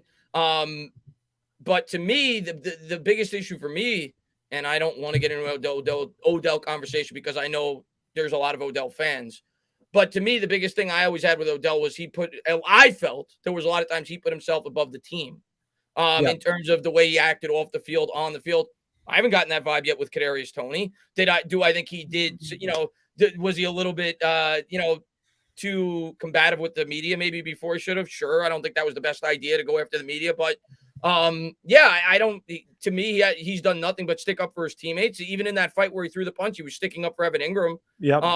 I don't really see that comparison yet. I mean, maybe he's flashy, like you said, but I have no problem with flashy. It's when I feel that you put yourself above the team. And I think that there were times, not just one instance, there were a few times where I felt that way about Odell Beckham.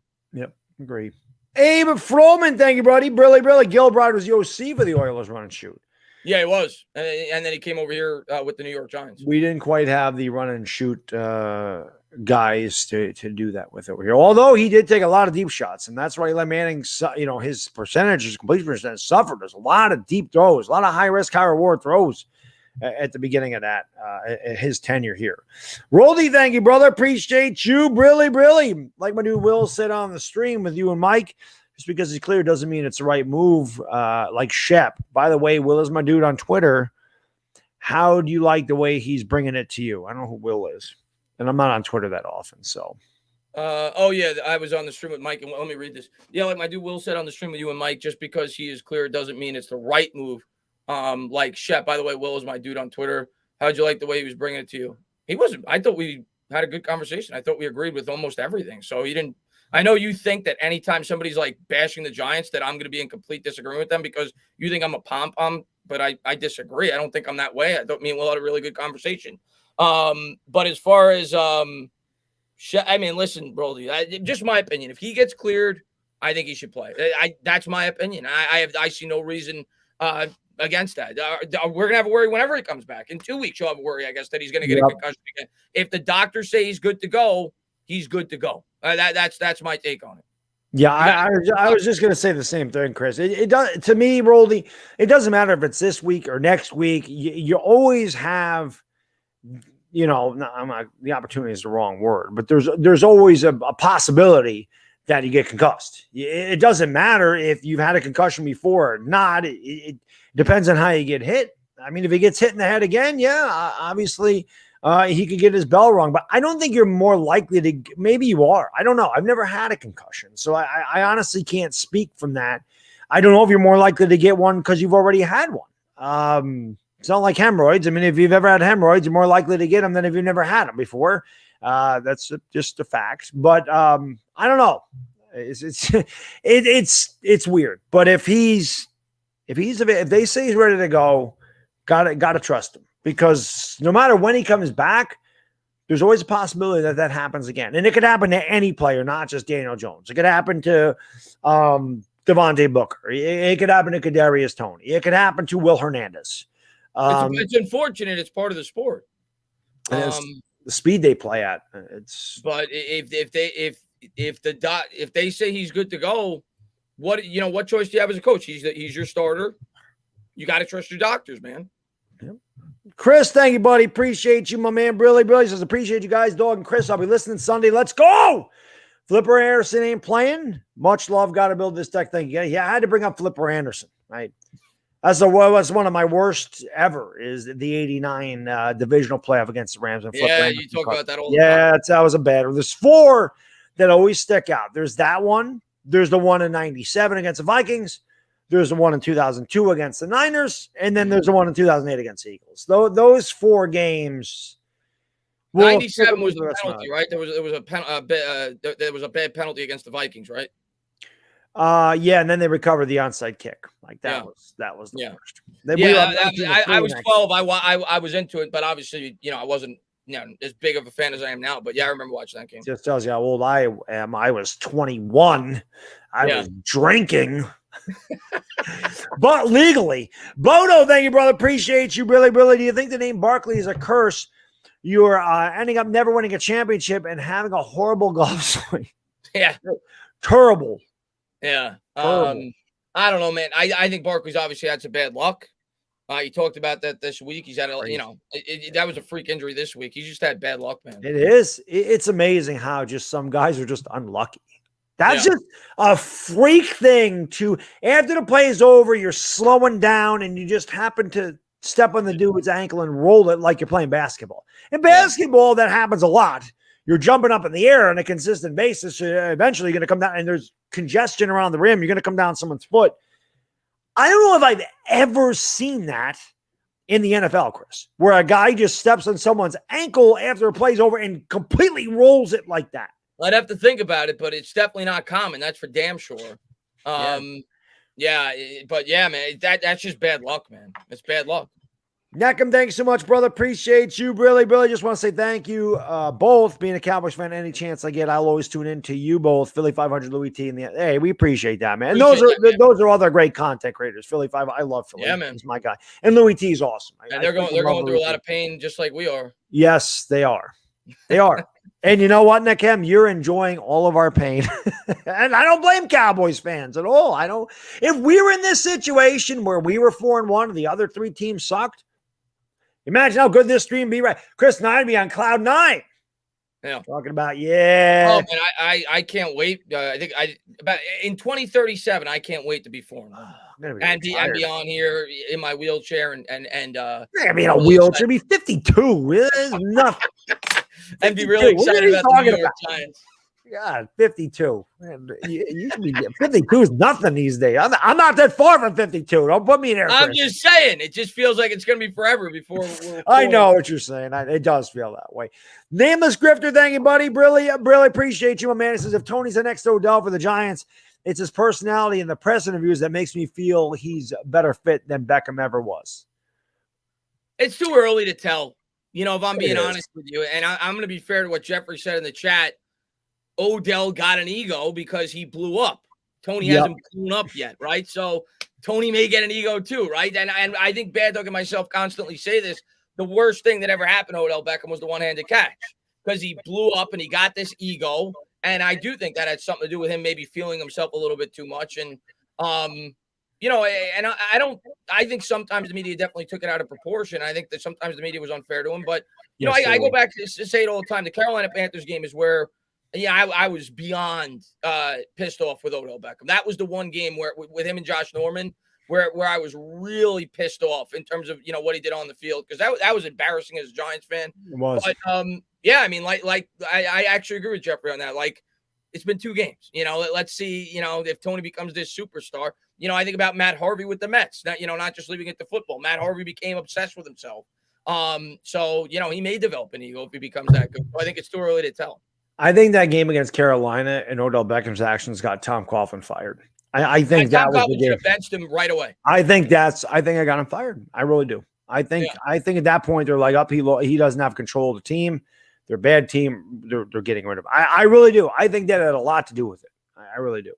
Orphanage DeGrom, thank you, buddy. Appreciate you. Really, every bad dog said, come to the Yankees. We'll get some runs for you. The Yankees were 0-7 and scored less than 2 runs and lost by 3+ runs. Yes, because you weren't pitching. Understand? I mean, DeGrom, if we get you 2 runs, that's a lot more than the Mets get you. So come on over. Yeah, he will never be a Yankee, DeGrom. You're going to stay with us forever, man. The Yankees fans could dream. You're not leaving the Mets. Yeah, we have to. Salvatore Caridi says, you had me at hemorrhoids. Well, you're more likely to get it if you get irritation. It's just how it goes. Those aren't fun, by the way. Randy Stites, thank you, brother. Brilly. Says, Cowboys fan here, I respect your opinions. Time to move on from Barkley next season. Use round 2 or 3 pick for running back. It's hard to say, man. Because it is just my opinion. I don't think Barkley's in the long-term plans for the Giants. And unless he signs like a really cheap contract, then maybe because of his injury history, whatever, if they could get him for $5 or $6 million, whatever, that's a different story. But in terms of getting a massive contract with the Giants, I think the Giants would be fools to do that. I mean, with the injury history, and the guy's going to be 25, 26. Running backs typically break down at 28, 29. Yeah.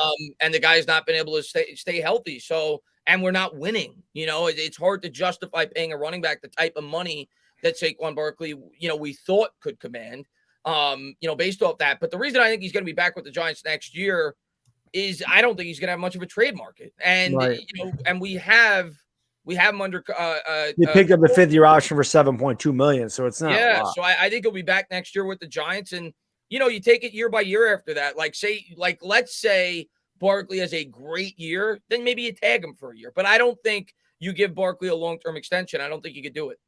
By the way, I just want to say I'm extremely appreciative of like everybody in the chat, but I always one reason I love doing this on YouTube, big reason, not only do I get to talk with Giants fans, there are a lot of really good Cowboys, Eagles, and Washington fans out there. There really are. There's some clowns, and again, we have clowns in our fan base too, but just seeing the amount of Eagle, Washington, and Cowboy fans that come into, probably not just my streams, but Chris's streams, and always have really good opinions, and then they talk football. Respect that. So I appreciate you guys, man. There's a lot of really good fans in this NFC. We hate each other's teams. I always say we respect one another, and this is the best division in football. It is, and it's a lot of fun. I always enjoy, talking trash is great, but I love the fact that a lot of people that come in here are very respectful, and I think that's really cool. Bodo, thank you, buddy. Brilly. Believe me, if you've had one concussion, you're more likely to get another from back. Well, there you go. I agree. But you're just as likely if you wait another week. That's the way I look at it. Like if we put Jones out there in 3 weeks, it's just the probability of him getting another concussion went up because he's already had one. But I agree. I mean, you look at a lot of the players in the NFL, they were concussion-prone players. Steve Young used to get so many concussions. Yeah. After he was known for that. It's why he retired earlier than a lot of people thought he would. I remember Aikman used to get a ton of concussions. So I agree with that. Once there's certain players that are more prone to getting concussions than others. Yep. Abe, thanks so much. Appreciate you. Brilly. PSU curse member Kajina Carter. It's a great example. He was another guy that could never stay healthy. First overall I bought a Kajina Carter jersey in 95. Cincinnati Bengals, first overall pick. Another one? Don't forget another one from the Jets back in the late 80s. Blair Thomas, also the second overall pick in the draft. They drafted, the Jets also drafted a tight end out of Penn State in the first round, Kyle Brady. Brady. I think it was Kyle Brady, right? Kyle Brady, yes. I couldn't think of his Kyle first Brady. name. They drafted a first-round tight end at Penn State. And then there was another running back out of Penn State. I thought he was out of Penn State. Maybe not. Rashawn Salaam. Where did he go? Who was it? Rashawn Salaam with the Bears. He was a first-round pick. I think he was a Penn State guy. And I don't know if he was. Curtis Enos. Was he a Penn State guy? Yeah. He was a bust. With the Bears. With the Bears. Yeah. There's some bad ones. Blair Thomas, I was like, it's crazy. L.A. Lou, thank you so much. Really appreciate you, my man.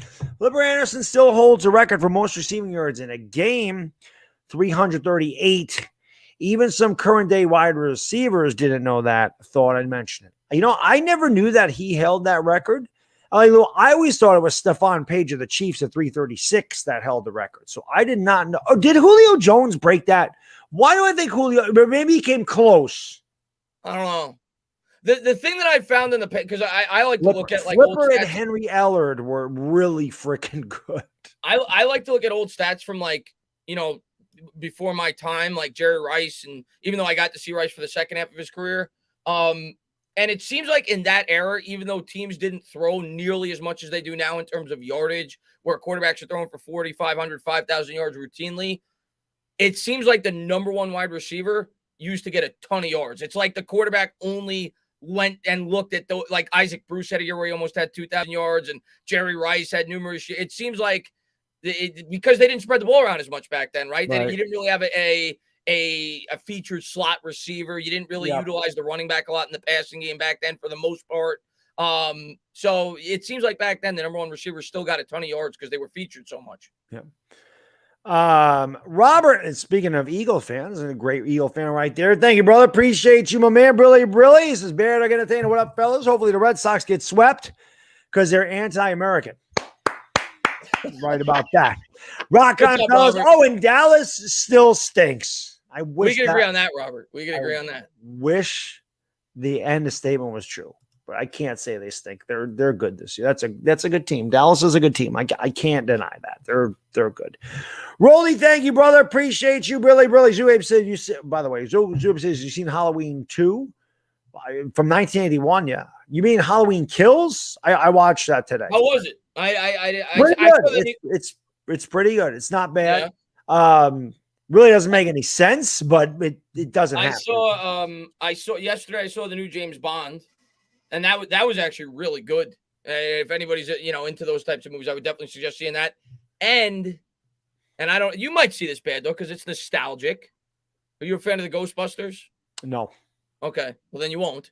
But I saw the new Ghostbusters at Comic-Con, and it was a surprise. Like they weren't supposed to show it. See that movie. That movie was awesome. It was so much better than I thought it would be. It doesn't come out for like another 3 weeks, but James Bond was actually really good. I don't normally like James Bond movies. I normally fall asleep, but I thought it was really good. Yeah. I'm not a comedy guy. I'm a horror guy, and that horror movies and military movies. Those are my favorites. Roldy, thank you, brother. Appreciate you, really, brother. Chris, just because we are realistic fans and have an honest conversation about the horrible state of this organization doesn't mean I want fans to blast the Giants. I want us to I know that. And realize how bad this organization is. I just, at this point, Roldy, I mean, I know what that conversation is going to be. And I personally don't want to really like dive into talking about the offseason for 2 straight hours and what this team needs to do going forward until the season's near complete. You know, I just don't think it's the appropriate time 5 weeks into a season. That's just me. I'd rather wait until the season's nearly over until I start talking about the future of this team. Like I said, I mean, if that happens, Roldy, I think the bye week would be good because the bye is not till week 13. It's late in the season. It's November, right before the Eagles game, right? So November 21st is our bye. So maybe around there. I mean, it'll be near the end of the year. We'll know a lot better what we are. But obviously there's no Giants game. So we'll have a couple of weeks where there's really no content and maybe we can do something. I would like to have another roundtable. I like talking with other Giants content creators, but I think that'd be a good time to do it. When it's more appropriate to talk about the offseason. Jooks, thank you, brother. Appreciate you. Really. Can we spend a couple minutes discussing the lack of pass rush? Defense is pathetic. You're the opposing quarterbacks are sitting on the couch drinking beer. We did mention at the beginning of or earlier in the stream, Jooks. Yeah, we have no pass rush. It's terrible. And again, this is why Patrick Graham's scheme is failing on top of the defenders not making the tackles in the secondary. But when you play a soft shell zone, you got to get some kind of pass rush because otherwise, if a quarterback has all day to throw, I don't care how good your secondary is, they're going to tear you up. And our secondary ain't good anyway. So I overrated it. But yeah, we have no pass rush and it's killing us. There's no doubt. Yeah, I think like last year we didn't have a pass rush either, but we were able to generate it because our coverage just was seemingly better, and it may have had to do with the fact that we were going up against bad quarterbacks, and maybe that had something to do with it. But yeah, I mean, we know that we don't have great edge rushers, and we knew going into the year that wasn't going to be how we were able to create a pass rush. It was going to be through scheme and through coverage, and the coverage and the scheme hasn't been good enough this year. That's for damn sure. And next year, we definitely need to get a better edge rusher. You know, I think that's one of our biggest needs. Obviously, the absolutely. Line, and a middle linebacker. I really think we're going to need a young middle linebacker as well. It's something I'm not saying first round, but something the Giants have to think about relatively early, I think, in next year's draft. I wouldn't have minded a middle linebacker this year out of Penn State, but it doesn't look like we got good luck with Penn State or Georgia for that matter. Maybe Andrew Thomas is changing the Georgia fact. Well, maybe Azeez Ojulari too. We're going to get Nakobe Dean. He's going to win. There you go. There's your middle linebacker. He's Nakobe Dean Buckus Award winner from Georgia. So why not? There you go. There's our linebacker. He's going to come from UGA. By the way, I don't know if any of you watch college football. Georgia's defense is the equivalent of the 85 Bears at the collegiate level. Their defense is stupid good. If they don't win the championship this year, they're not going to win it in my lifetime. They are by far the best team in college football. Yeah, I mean they've dominated all year. They're fun to watch. As a defensive guy, they're fun to watch. Zach, thank you so much. Although watching Oklahoma score 55 points come back from a 38-20 halftime deficit was fun too. So watch both. Zach, that's why I watched the Big 12 for offense and the SEC for defense. Zach, thank you, brother. Really, NFC East is the only division that each team has won at least one Super Bowl. That's a fact. And it's about damn time the Eagles. 13 combined. 13. And I think it was from 1983. I think that's when Washington won their first. From 1983 to 1995, we won 8 Super Bowls. Yeah. Between the NFCs, 3 from Washington, 2 from the Giants, and 3 from the Cowboys. Yes. And I think the next closest division is like 9, like the West. The NFC West? I think Because no, probably the AFC East because the Patriots have 6. Oh, yeah, the Patriots have, what, 7? The Dolphins have a couple. Well, the Patriots have 6. Brady's got 7. The Dolphins have 2. The Jets have 1. And that's it. That's 9. The Bills don't have any. So they have NFC 9. West, you got the Niners got 5. Rams got 1. Seahawks got 1. 7. Cardinals don't have any. And yes, only 7. So you're right. I guess the East is probably 7. Yeah, they are. Yeah. Bono, thank you, brother. Really, really appreciate you, my man. Gotta admit, us Pittsburgh fans are the best or the worst. I got no problem with Pittsburgh. I've always respected Pittsburgh. I love looking at those. I have old games on DVD. I love going back and watching the Super Bowls with the steel curtain.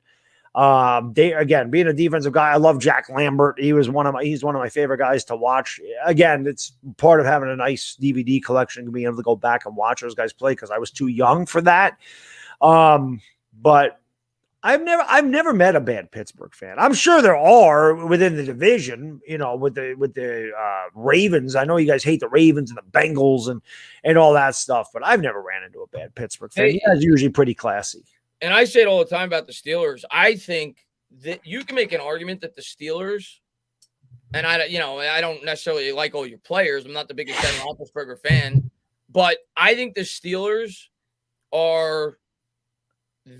You can make an argument. The most impressive thing I've ever seen in terms of the 4 major sports has been the consistency of the Pittsburgh Steelers in the Super Bowl era.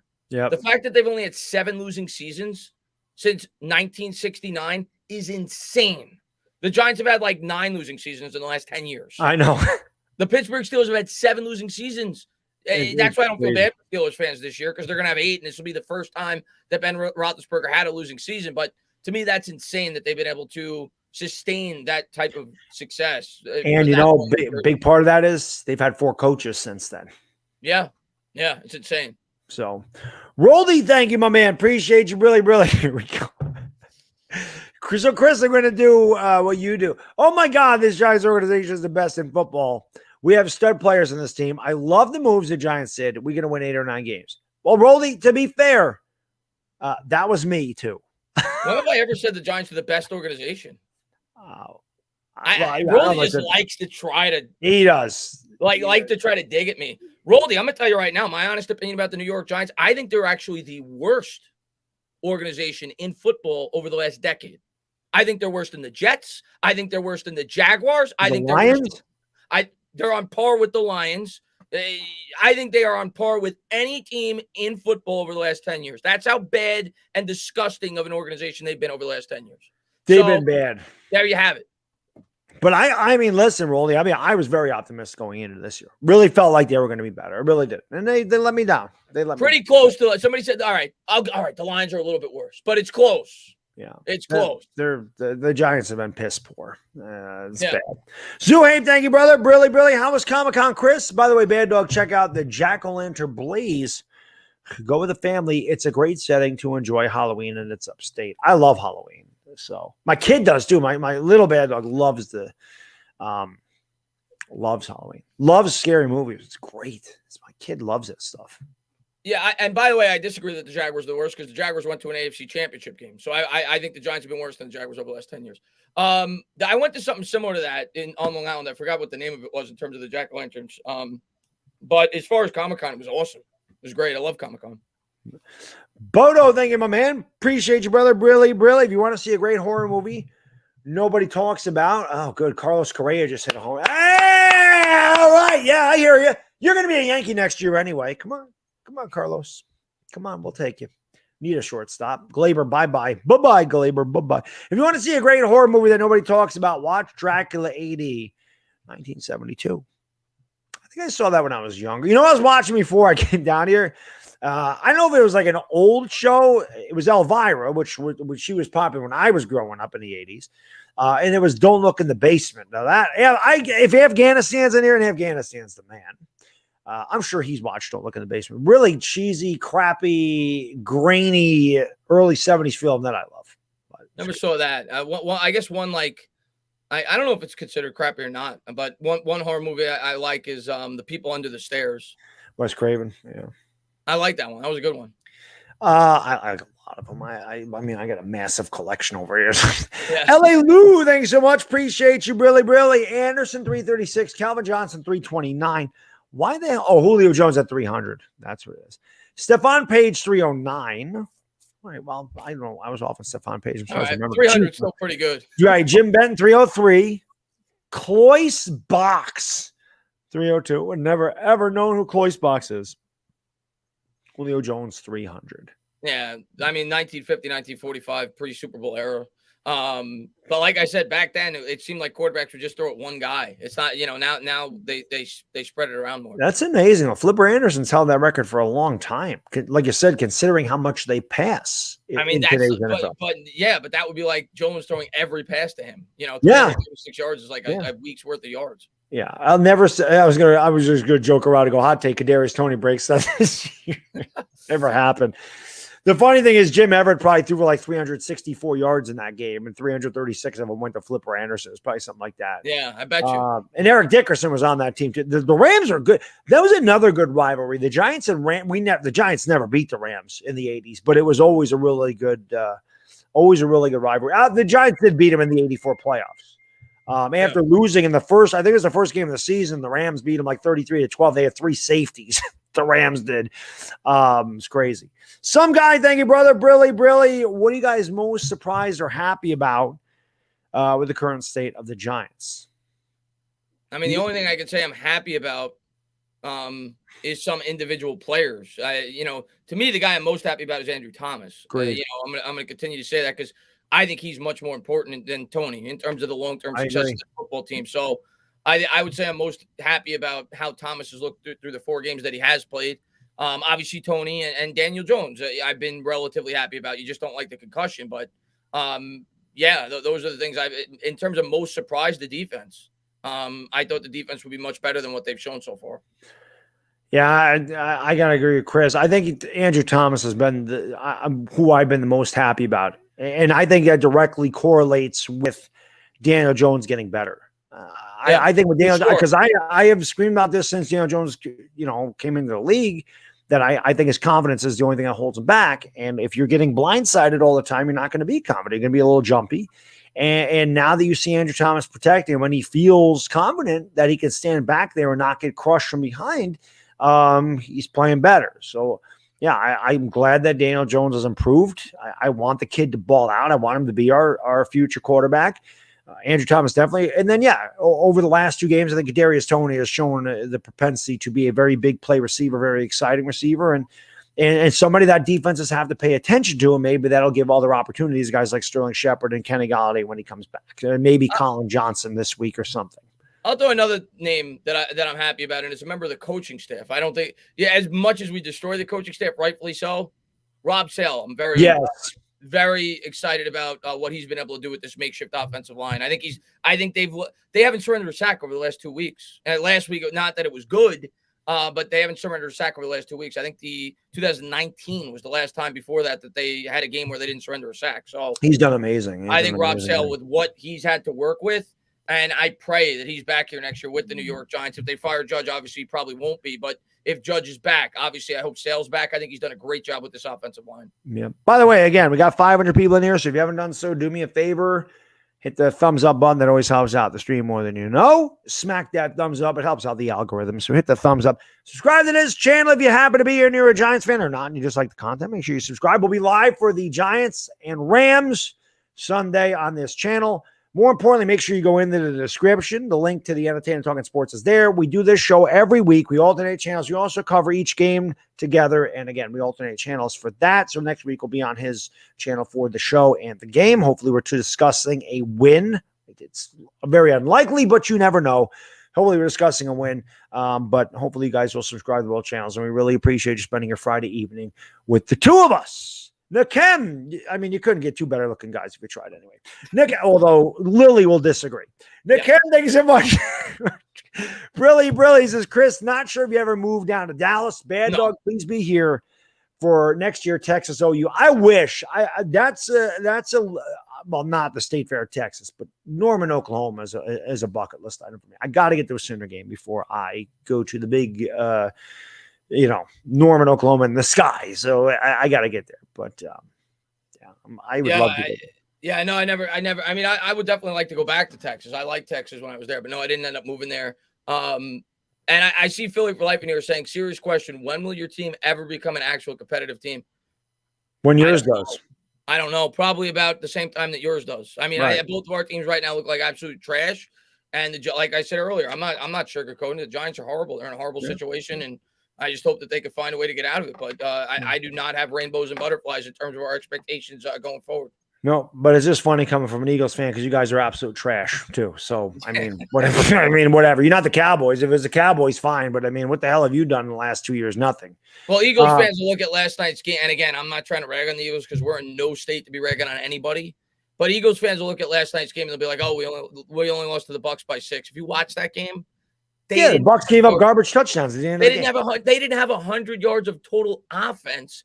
I think 3 minutes into the fourth quarter. Yeah. It's a joke. And I don't know what the hell the Bucs were thinking when they went for it on 4th down at the Eagles 45 with 9 minutes to go. The way their defense is playing, I said the same thing. What the hell are they doing? I didn't understand it. You gave them that opportunity to make it a somewhat competitive game, but that game was not nearly as close as the final score indicates. They got garbage time touchdowns. Listen, Lord Brunson made a video today or live stream, whatever it was, and said the offense stinks. Brunson said that. LB said the offense stinks. Yeah. I don't need to say anything else. Yeah. If he's saying it stinks, it stinks. Bodo, thanks so much. Brilly. My favorite movie of all time is Sum of All Fears. Do you know why? Because a nuke Baltimore, that's how much I hate the Ravens. That's a pretty good. I used to work in a movie theater, and I saw that movie a couple of times with Ben Affleck and Morgan Freeman. That's actually a pretty good movie. That's a pretty good movie.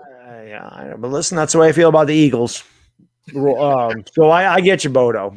Abe, thank you so much. And listen, I'm not a big Ravens guy either. What they did to us in the Super Bowl, never forget that either. They were a better team than us, but it's nice when you allow a murderer to play in that game. Abe, thank you, brother. Really. Any word on how Isaiah Wilson's doing?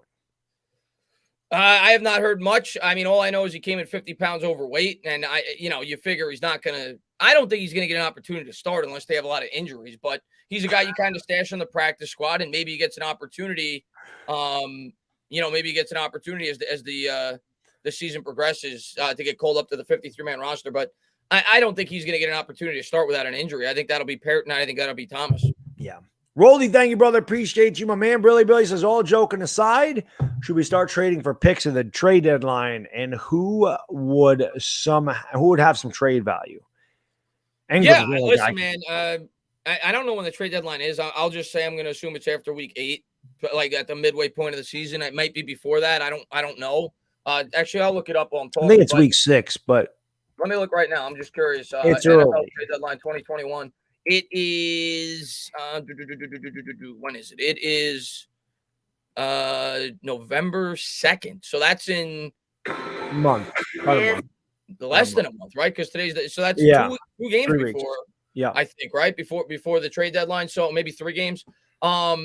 So yeah, we'll see how we look. Maybe we surprise and we win our next 2 games, and maybe I don't feel like we'll be sellers. But if we keep trending down the path that we are, you look to trade anybody that you don't think's in the long-term plans of this franchise that you could get something for. That being Evan Ingram, that being Jabril Peppers, possibly James Bradbury, possibly being that he's only got another year on his contract. If you feel like you could get something for him, anybody that Logan Ryan, if you get something for him that you don't think is going to be part of the long-term plans of this team, if you're like 1-7 or 1 and whatever.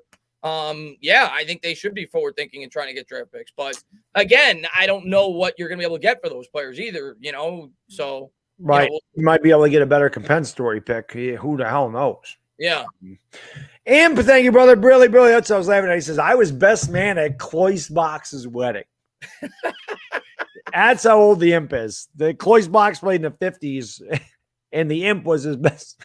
I love that because I always think I'm older than the imp comes in. And he's like, I'm so old. I wasn't even at the last supper. I was at the last lunch. Somebody also said trade Barkley. The only reason I didn't mention Barkley is because he's hurt. He's hurt. He's probably not even going to be playing by the time the trade deadline comes around. Yeah. Slick Meyer, thank you, brother. Appreciate it. Brilly. Whether you think Jones is the guy or not, he's going to have to try to win a Super Bowl in 2022 or 2023. Only 2 to 3 quarterbacks have won Super Bowls on a second contract. Yeah, there's only been it's an insane stat. I looked this up one time. Eli did it, right? Eli wasn't on his. Yeah, the salary cap's been around since 95. Brady did it on like his 8th contract. And Brady didn't have a full contract. No. But there's only been, I want to say 3 quarterbacks that have won a Super Bowl when they took up more than 10% of the team's cap. And that was Peyton with the Broncos, when the Broncos basically carried him to that Super Bowl. Might have been with the Colts too, I'm not sure. Eli and Brady. And I think that's it. Rodgers did it on his rookie salary. Russell Wilson did it on his rookie salary. Obviously Flacco did it before he got the Wentz extension. did it. Well, but Foles wasn't getting big money. Wentz, I mean, they won a Super Bowl with Wentz on his rookie contract. He didn't win the Super Bowl. Yeah, I'm pretty sure I remember. And maybe not all of them were on their rookie deals, but taking up more than 10% of the salary cap, there's only been 3, maybe there was 4 quarterbacks that have done it, and that's Peyton, Brady, and Eli. So that's something that the Giants definitely have to take into consideration. Is he a guy that is good enough to do that? And it's a good point you bring up. That's what's tough. Tough. So, and then again, Breeze, you're probably right about Breeze, but I don't think he was taking up more than 10% of the team's cap. But I could be wrong on that. He might be the 4th. Right. Slick, thank you, brother. Brilly. By the way, is that Urban Meyer in his thumbnail? It's pretty funny. Urban Meyer is going to go.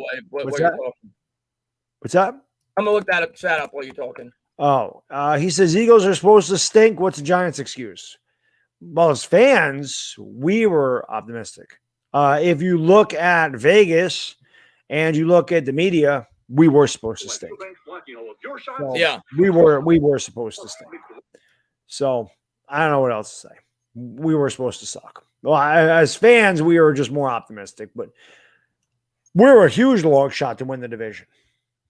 Yeah, I got the list. I got the list here actually. This is only going back to 2010, so it's obviously history before this. Breeze took up 8.7%. Aaron Rodgers actually, the year that he won it in 2011, it was an uncapped season, which I didn't even know. Eli won in 2012 11.7%, so there's 1 over 10%. Flacco 6.6%. Russell Wilson 0.6%. Brady 11.1%. Peyton in 2016 was 12.2%, and then Brady did it again at 12.4%. So I'm pretty sure those are the only 3 quarterbacks that have ever won a Super Bowl that have taken up more than 10% of their team's cap. And in today's NFL, they take up closer to 20%. You know, with the quarterback market the way it is, you see what Mahomes. Yeah, what's Mahomes taking up right now? They backloaded it, but at some point it's going to be like $50 million. Like you're talking 20% of the team, or close to 20% of the available team's cap. So or actually closer to 25%. And I know the cap will go up, but it's very hard to win a Super Bowl when the guy's not on his rookie salary. Pimp, my man. Thank you, brother. Appreciate you. Brilly. People aren't going to want to hear it. But the best thing for this franchise is for a bottom out 2-4 win final record. Anything better means in-house GM. People aren't going to want to hear it, but the best thing for this franchise is for a bottom out 2-4 win. Oh, he's saying win 2 to 4 games. He's saying that would force the team to hire an outside GM. I think at that point, Mara's obviously still gonna have to say in terms of who he hires, but at that point, the only thing that I think I don't know if it forces, but if they're gonna keep Judge, I think they're foolish to try to bring in an outside GM, because you're not gonna get your pick of the litter if you're forcing a head coach on an outside GM. At that point, here's my take, Baddog, on the whole Joe Judge thing, and I don't even want to talk about the end of the season. But if the Giants are electing to stick with Judge, I would rather, for 1 year, stick with an in-house GM rather than force a GM to accept Joe Judge as the head coach. And then you experiment with it for 1 more year, and if it doesn't work, then you completely clean house. If you're going to bring in an outside GM, you have to give that guy the freedom to move on from Joe Judge if he wants to move on from Joe Judge. So if it's Mara's take that Judge needs to stay, I don't want them to start looking for outside GMs, because there's any respectable outside GM is not going to take that job. That's my take on it. So if I agree with them that if we went 2 or 3 wins, at that point, you're completely cleaning out. You're getting rid of Judge, and then that gives you the freedom to go out there and just bring in whoever you want. Yeah, I agree. I mean, I mentioned this before. Same thing with you. I don't like musical chairs of fire coach, keep the GM, fire the GM, keep the coach. Keep them both. Because honestly, Baddog, I know the way Mara works. Like, we could talk about his fans, and I know Roldy's sitting in his chair right now. Oh, my God, Chris, blah, blah, blah, blah. But, no, we could talk about it as fans, Baddog. Roldy's shot. Oh, Chris, you're an idiot. No, but all kidding aside, we could talk about it as fans what we want. I'm going to tell you what I know as a fan of the Giants. If the Giants win 6 or 7 games, Mara's going to want to stick with Judge. Mm-hmm. And if Mara's going to want to stick with Judge, I don't see it being in the best interest of the Giants to look outside the organization, because what good GM is going to want to take that job? You're going to end up with like another Dave Gettleman. Exactly. Who basically was, in my opinion, forced to keep Eli Manning. And it's the same thing with Joe Judge. So if you're going to stick with Judge, I think you just bring in a guy for 1 year from within inside the organization and see if it works. And if it doesn't, then you completely clean house. That's just my opinion. If you're going to move on from Judge, then all hands on deck. You go out there, you get whoever you want. Pim, thank you, buddy. Really, my man. Appreciate it. Yeah, highest ever was Brady at 12.4%. Yeah, 12.4%. Yeah, Brady. And nobody's been close to 20. You think of like what Dak Prescott got. Dak's 20%. Mahomes, 20%. You know, so wow. It's tough, man, with the quarterback market the way it is now. Pim, thank you again, my man. Really. Actually, heard Mara was in Gruden's emails. Plan B. How many people did Gruden email? Seriously, I mean, here's my take on the Gruden email, and I know it's like this hot topic on social media, you know, Twitter and everything else. One, yeah, I think the guy's a complete idiot, and what he said, especially in today, it's racist. It was bad. You can't say those things. But it's the thing that I didn't see anybody talk about. How dumb can you be in today's day and age, in the cyber world, to put those emails in your work email? Like, you don't think eventually that's going to catch up to you, and it's possible that somebody's going to see that? So how dumb, he deserves to be fired just on that principle alone. How dumb can you be? Yeah. You know, if you're going to talk that way, which nobody should, talk about, you know, on the phone with somebody. You don't put it in an email or a text message where it's for the whole world to see. Definitely not down in writing. You certainly wouldn't want to put anything down in writing, because then you can't deny anything. How dumb can you be? Yeah, not smart. I mean, listen, he's gone. That's the end of Gruden. You'll never hear from him again. And it's a shame that he had to say those things and think that way, because the guy was a damn good coach. And he was a damn good announcer, but obviously he's a pretty lousy person. So I don't know what else to say. Pim, thank you, buddy. I appreciate you. Really. I think Judge will be gone before Gettleman. This is going to be a rough stretch, and Judge's tough style is going to lead to conflict soon. Watch. Whoa. So, Slickback, are you saying, well, I don't want you to have to super chat this again, but are you saying, based off of that you think Gettleman's going to get another year, or do you think Judge gets fired from within season? I'm assuming you're saying that you think Judge will get fired from within season, because I think you're a guy that thinks that we're going to move on from Gettleman at the end of the year. I don't see that being the case. I don't think they'll fire Judge from within season. But what I will say, I do definitely worry about as this season progresses, because this is not a young team anymore. This is not a team that is learning as they go, and they realize, you know, obviously wins are always important, but they're trying to grow as football players. They're rookies. Like, you think about the 2019 to 2020 teams, there was a bunch of rookies. There was a bunch of younger players trying to establish themselves in the NFL. Now you have a lot of veterans. You got Kenny Golladay. You've got Adoree Jackson. You've got Logan Ryan. You know, you've got James Bradbury. So Leonard Williams. I mean, he's a veteran too. So you have a lot of veterans now on this team that, I could see them. And I hope that's not the case. But you look back to Kenny Golladay last year with the Detroit Lions. A lot of people said that he kind of sat out when he didn't necessarily have to, because the Lions were so bad and it was a contract year. We've already seen Kenny Golladay get into it with Jason Garrett on the sideline in terms of, I guess, probably the play calling. I don't know. So that is something I fear as the season progresses. I don't think he's lost the team yet. But if they're, say, 1-9, I could see that happening. Yeah. And thank you, brother. Really, the zombie of George Young. Can we bring him back? I wish. Can we bring back Ernie Accorsi? Ernie Accorsi was so good. When you look back at the players he drafted and how he built this team and how he set it up for Reese, like, he was so good. He was. Can we get Accorsi back? NYB, thank you for rejoining the Dog Pound.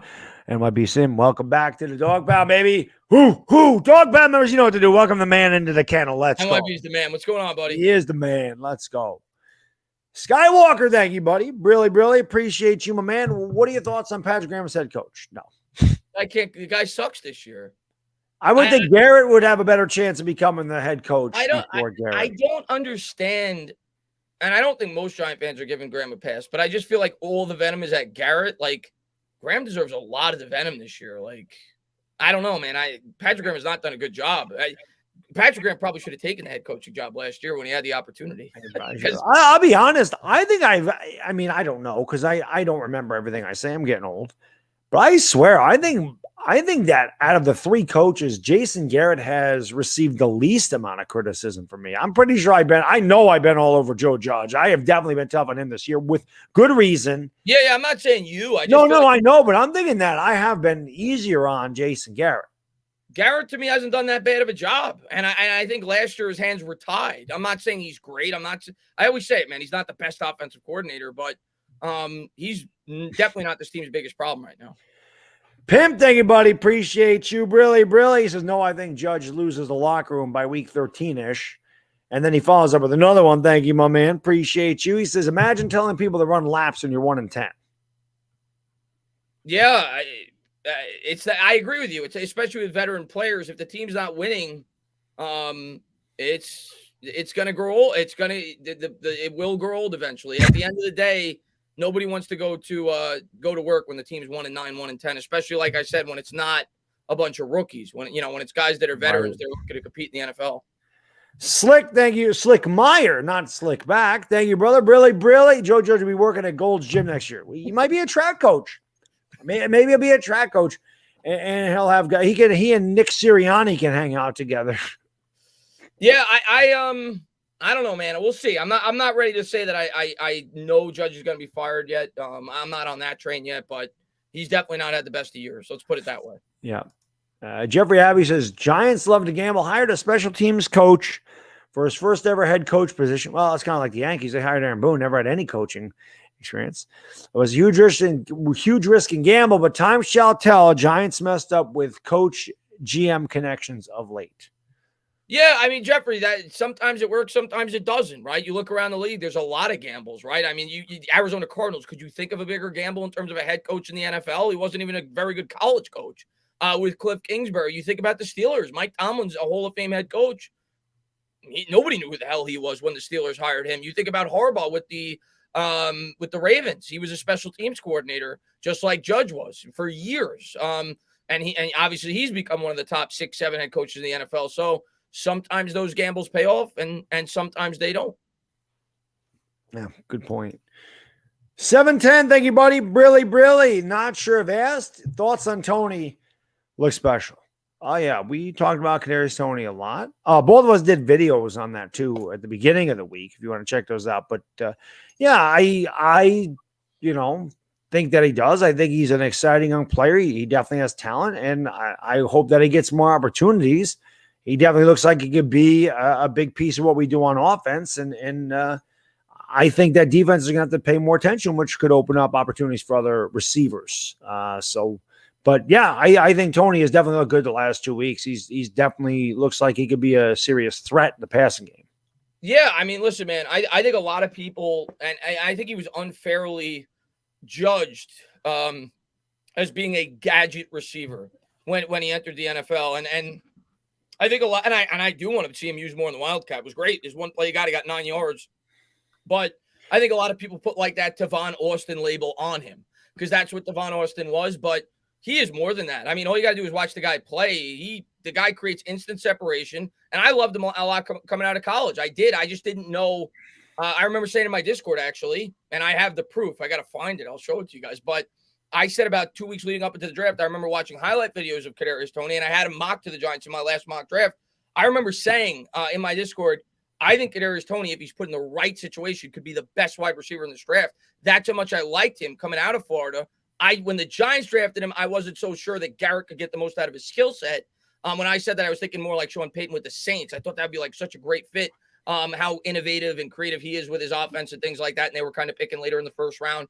But I like Tony, man. I think he's a lot more than just a gadget wide receiver. And yeah, he's clearly showing, man, he's capable of being an every down wide receiver. He's a good route runner. I don't know if I want to say the term he's a good route runner, but he creates instant separation. Well, he burned Diggs really bad at one play. Yeah. So he had no clue where he's going. Yeah, he's maybe I don't want to say he's a polished route runner. Let's put it that way. I know that was the book on him coming out, but the guy creates quick separation. He's got that twitch ability. And I think he's going to be a very good wide receiver in the NFL. When it came to Kadarius Tony, I certainly wasn't. I wasn't mad at the pick. I wasn't like I didn't understand it. I guess it was kind of like I was surprised that they went that route. I was surprised after giving Galladay $72 million and probably needing an offensive lineman that they went that route. So my reaction video is kind of like, okay, weird. And then the first couple weeks with Tony, I was just clamoring like, where the hell is this guy? Like he's your first round pick. Why is he not playing? Can we see him play? I wasn't calling, like some people are calling the guy a bust.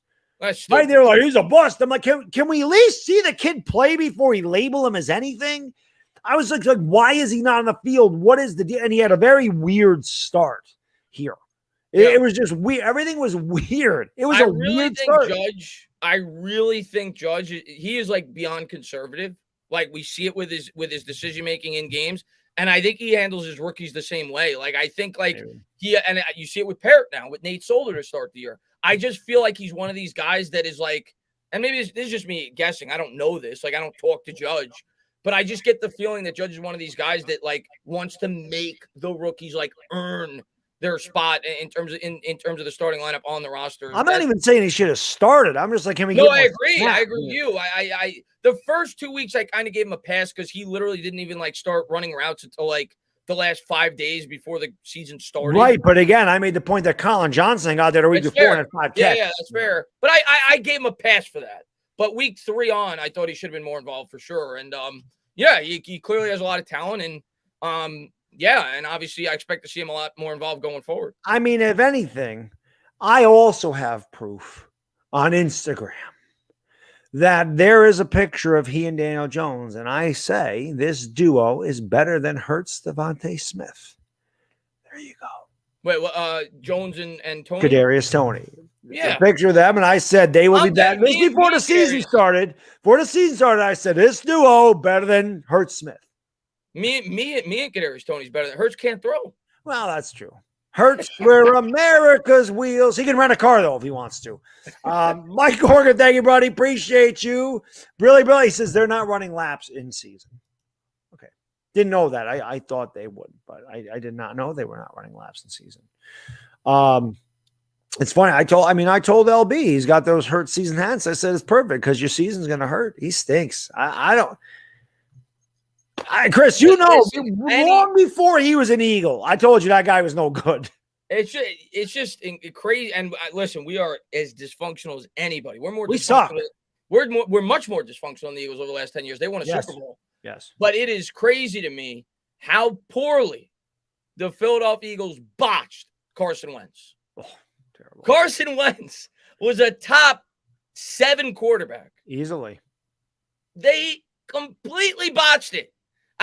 Obviously he goes down the year where he would have won the MVP. He was great the year they won the Super Bowl. Nick Foles helps them win the Super Bowl. Then you bring Foles back and you have the whole controversy with the fans. You build a statue of Nick Foles outside of the stadium every time Wentz has to go. And there's, half the Eagles fans want Foles, half the Eagles fans want Wentz. Then you get rid of Foles. So you're like, all right, we're committed to you. They give him the contract extension. And then you draft Jalen Hurts in the second round to be a gadget quarterback. Because that's why he was drafted. Anybody with a brain knows that. He was drafted to be Taysom Hill. Wasn't drafted to start for the Eagles. They just gave Carson Wentz a mega contract. It's just crazy to me how poorly the Philadelphia Eagles botched that. Now you look at Wentz with the Colts. He's got 7 touchdowns, 1 interception, and he looks good. Yeah. Bodo, thank you, brother. Appreciate you. Really says, I appreciate the hell out of you guys putting up with our BS for 2 hours. Bodo, if it wasn't for your BS, we wouldn't be doing this. So we appreciate you putting up with our BS for 2 hours, buddy. We appreciate you. We appreciate everybody that does this. Because, again, the Giants have been a horrible organization. And this is why I always say we're the best. This is the best fan base on YouTube because you're extremely loyal even when the team is really bad. And that's why I had to say every freaking show, wait till we're good. These will be so much fun when we're good. They're fun anyway. But at least we're talking about good things instead of next year and new GMs and Daniel Jones and not being the quarterback and Saquon Barkley being hurt. I can't wait till we're like, yo, 7-2, about to whoop somebody's ass. Yeah. I'm waiting patiently. I have no patience. I'm waiting patiently. Candyman, you're one of my favorites. Thank you, brother, Billy. I have said your name 5 times in the mirror. You never show up. So I don't know what you're doing. I definitely did that, and you're not here. So I don't know. Yeah, I haven't seen the new Candyman yet. I'm not gonna see that crap. I heard it was good. I haven't seen it though. I don't watch no damn remakes. Ever. Is it a remake or is it just a continuation? I don't know. The first one's good. I don't need to see another one. They made other ones. You just watched the new Halloween. What's the difference? That's different. That's different because Halloween's my all-time favorite. Okay, fair. Okay. That's why.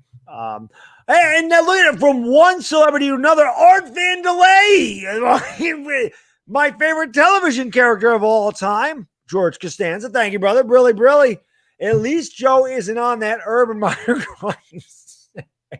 Oh my God. Speaking of which, the Yankees just fired Marcus Timms. I think it's time for Costanza to come in and be the hitting coach. If you watched Seinfeld, you could see him teaching Bernie and Jeter how to hit. So when he was abstinent and he became very smart, and then he had sex and he became a moron again. I love George Costanza, greatest ever. Art Vandelay. I'm an architect. So what do you design? Railroads. I thought engineers do that. They can. I love that. It's great. Then, of course, the judge's name is Art Vandelay in the finale. So it's pretty fun. I love Seinfeld. I could recite every Seinfeld episode ever. I must have seen them a million. I love them. Justin Acho, thank you, brother. Brilly. Training staff questionable. Everyone is hurt. It's something that nobody talks about. Yeah. I just think it's the nature of the NFL. I think there's going to be a lot of injuries, especially especially I think training camp has a lot to do with it too, in terms of the way that we operate now in training camp and in terms of the way teams operate. The guys aren't used to getting contact, because they're not used nearly as much. And I think that has at least something to do with it, but I just think it's the nature of the NFL. I'm not going to put that too much on the training staff. There's injuries, man. That's just the way it works. The better teams have depth and they're able to overcome it. Last year we were relatively lucky. Obviously we had the Barkley injury, which was devastating, but nobody on our defense really got hurt outside of McKinney at the beginning of the year, and we brought in Logan Ryan, so we stayed relatively healthy on that side of the ball. Our offensive line, you look at it this year, we've been banged up, but last year nobody really got hurt. Really outside of Barkley and Jones for 2 games, we didn't really have any like devastating injuries. Like this year, it's been really bad. I agree. Yeah, it's been bad. I just think it's bad luck, man. I think it's bad luck. Appreciate you, really. I'm too lazy to do the research. Does any coach come out of the Belichick farm, become a winning coach in any season? I mean, he's no Bill Parcells. Vrabel, right? Isn't he the coach of the Titans? Yeah, he played for Belichick. I don't think he coached under him. But, okay. The Miami coach had a 10-win season last year. Flores? Yeah. I didn't know he was a Belichick guy. Yeah, he coached under Belichick. So he had a 10-win season last year. I think that's in fairness, though, a lot of them took over really bad situations. Like, what's his name? I always say it. The guy that was the Lions head coach, Schwartz. He took over an 0-16 Lions team. Romeo Crennel took over the Browns when they were really bad. So a lot of them took over really bad situations. But I think McDaniels, did he have a winning record his first year with the Maybe Broncos? with Denver. I think he might have had it because he was the guy collapsed and it was the end of it. Yeah, he may have. I don't remember, but obviously they have not had much success. Kithanigi, thanks so much. Appreciate you. Really, his quote that the first month was an extension of the preseason will haunt him. It was not a good quote. It was not a good quote. And by the way, Bill O'Brien, of course, but he sucked. But yes, he had winning seasons with the Texans. Yeah. Danny Disabled, thank you. Really, Chris, how can I throw better than Hurts in a chair? The question is, how can you not? I think that's the question. Hurts stinks. Orville Jagron, thank you, brother. Really. I finally curled 255 pounds and squatted for 25 pounds. W. Nice. W. Working out those Danny Disabled again. Really. As much drama as Eagles have, Giants are worse. Eagles suck. I don't know what to tell you. Eagles are trash. They're garbage. Get used to it. They're a poverty franchise. We suck. We don't. This is the difference between Giants fans and Eagles fans. We don't deny that we suck. Eagles fans continue to deny that they suck. I don't know what reality has to slap them in the face and understand that your quarterback is no good, but they just can't accept it. We have accepted it.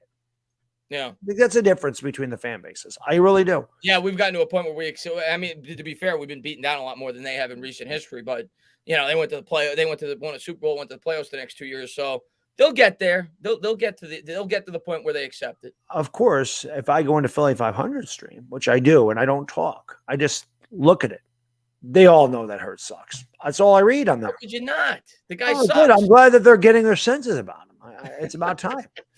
VTJ, thank you, buddy. Really, really appreciate you. Tainah 5121. Not the first time you mentioned Tony. Tony is going to be very good. Oh yeah. He's a member of my Discord, so I guess you went back and looked up when I mentioned Tony. Yeah, I remember. That's why I had a mock to the Giants in my last mock draft. I was a big fan of Tony, and it's why I was semi-excited when we drafted him. When we traded down, wasn't who I thought we were going to pick. I thought it was going to be Kwity Paye at that point. But yeah, I like Tony. I even think I said in the Discord that in the right situation, I thought he could be the best wide receiver in this draft. I was not a big fan of Devontae Smith, and Tony jumped off the page for me when I watched him. I just thought he needed to be in the right type of offense. And for me, it was tough because, again, Kyle Pitts was such a big thing on what Florida did, and Kadarius Tony really hadn't done anything before that. It was just a question mark. I didn't know if there was enough on him as far as a collegiate career to know exactly what he would be in the NFL. And I definitely did not look at Kadarius Tony as a guy that'd be going to the Giants. I really did. I looked at Devontae Smith. I thought he could be here. I looked at Rashawn Slater. I looked at Micah Parsons. Those are guys that I didn't really think that they would take Kadarius Tony because I never saw them trading down, and I didn't think that they would take him at 11. I had him going in the second round of the Giants. I thought, I thought he was a possible back end first round, early second round prospect. But I'm glad that we got. And right now, that as much as I still would have preferred Rashawn Slater to trading now, it's hard to bash that trade right now. I mean, with the way Tony's looked and getting an extra first round pick next year. Yep, I agree. Christian, thank you, brother. Really, really appreciate you, my man. He says, when we're playing good football, I expect a backyard barbecue at Baddog's house or Chris's. We might be in wheelchairs, though. Yes. Hopefully not. Well, I mean, Chris is putting us in a wheelchair at 52. I'm not too far away from that. The imp ain't going to like that because he's 152. I love the imp. Danny, thank you, brother. Really, really appreciate you. Another great Eagles fan. He says, hey, Baddog and Chris, I know he's only started 10 games. I'm worried Hurts isn't the guy. Thoughts? If he's not, what should the Eagles do? I think you heard our conversation. He's not your guy. What should you do if you have 3 top 10 picks or 2 top 10 picks this year? I still don't think you want a quarterback this year. The quarterback. I'm going to tell you the first thing the Eagles should do. And I don't think offensive line help. Yeah, I don't think they're going to do it yet, Baddog. I think it's going to take 3 or 4 more weeks. Say they lose 3 out of their next 4 and Hurts still doesn't look good. First thing they need to do is give Gardner Minshew a shot. They traded for Gardner Minshew. Good point. I forgot he was there. Yeah, if you feel like Hurts isn't the guy, Minshew's a guy that has at least shown potential. And I honestly think Minshew's a better quarterback. When they traded for Minshew, I thought he was going to ultimately end up overtaking that spot at some point this year. So if I was an Eagles fan, and I know you're not going to call for it yet because you're 2-4, and some of you guys may still believe that Hurts could grow as a quarterback, but if you guys are like 2-8 or 3-7, and you're not going anywhere fast, and Hurts isn't showing much hope, the first thing I would do is try to evaluate Gardner Minshew and see if he could at least be a stopgap if you don't really love any quarterbacks in this year's draft. But obviously, if you guys like a quarterback in this year's draft and Hurts doesn't improve, you're taking one. If you don't feel like Minshew's anything special, because you guys got 3 first-round picks. So it's a great call. That's a great call. I forgot Minshew was there. Great call because he's got drafted the same year Jones did. So I see no reason for them not to give Minshew a look. Yeah, that's a great call because I don't like the quarterbacks in this class. And then if Minshew is the guy, then I had a hot take on a roundtable before the season started. And I said Jalen Hurts is getting benched after the Broncos game. That was I said the Broncos are going to beat them so bad that he's going to get benched. And we'll see. He's heading in that direction. Art Vandelay, thank you, buddy. Appreciate you. Really, really. Along with architecture, I also work imports and exports. What does he export? Diapers? That's funny. Of course, Elaine says he exports chips. That's when he goes to meet Marissa Tomei. He says, and who wouldn't? He says, if you want me to export Ingram or Garrett, give my office a call. I will. I want you to export Garrett. Or not Garrett, I'm sorry, Ingram. Garrett, I'm not that low on Garrett. This is a great point. And Oscar already, I think this is a great point. He says Belichick's system doesn't work without Brady. That's why they all suck. And look at the Patriots without Brady. You know what, man? I'm going to be the first. And I still think Belichick deserves a ton. He is. Oh, God, yes. Because, you look at a lot of those players on the defense even that came in there and, took off with Belichick. So he's still an incredible coach. But I'll be the first to say, man, I was always a guy that I thought Belichick deserved a lot more credit than Brady did, because I looked at a lot of the players they brought in that not just Brady, that had no expectations, that they turned around and became, great players in that program. But I think Brady at this point deserves more credit. I mean, you've seen what Belichick's been able to do. And granted, he's got a rookie quarterback this year. So, Mac Jones, you got to figure they're going to struggle a bit. And last year, Cam Newton's washed. He's not, but yeah, obviously Brady has proven to be probably more important than Belichick in terms of the New England Patriots runs, which I think was a really good debate before now. But I think that Brady's been able to prove that he was more important than Belichick. Yeah, I agree. RB3, thank you for the $5. Boom! Appreciate that, my good man. Where am I? By the way, Kike Hernandez is on freaking fire in the playoffs. Just hit a solo homer in the ninth, 5-4 Houston, top of the ninth. Mike, thank you, brother. Brilly. Stay away from the pool vandal. I think you mean the shower because he pees in the shower. You want me to wear the number 78, Chris? Yeah, next game, I think it's upstairs. But yeah, next game I'll wear the Andrew Thomas jersey. I'll wear number 78 for you, man. Bodo, thank you, brother. Appreciate you, my man. Brilly says, shout out to Wifey Poo. Michelle's in the chat. What's going on, Michelle? There she is right there. What's up, my lady? Good to see you. What's going on? Wifey Poo is in the house. Danny Disabled, Brilly. He says, Cap Fisk predicted the Giants win the Super Bowl after the Saints game. Well, I love Fisk, but that's a bad take. I don't know what else to say. That's not something I would agree with him on. That's this next super chat by Danny just say, I'm assuming he's an Eagles fan who likes Ertz. I'm assuming that his next super chat. That's why stats mean nothing to me. I watch Ertz play. He's not good.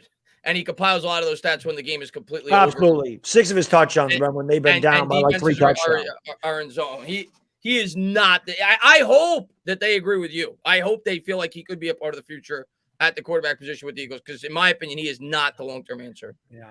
Slick, thank you, brother. Appreciate you. Excuse me. Brilly. By the way, the Logan Ryan sign makes even worse now. I didn't understand the signing myself. We had tons of safety depth. Signing someone for leadership is stupid. Could have been Hassan Reddick.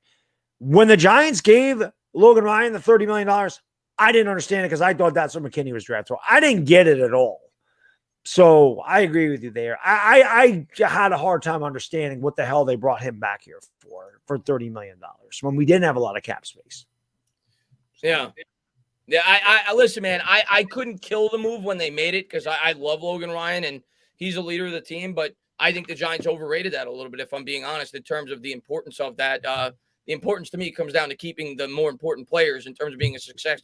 Peppers is a leader too, though. Yeah, you had Peppers and you had McKinney at the position. The same amount of money could have been spent on Zeitler or Dalvin Tomlinson, who I think you could argue is both. Either one of them would have been more important than Logan Ryan on the football field for this team.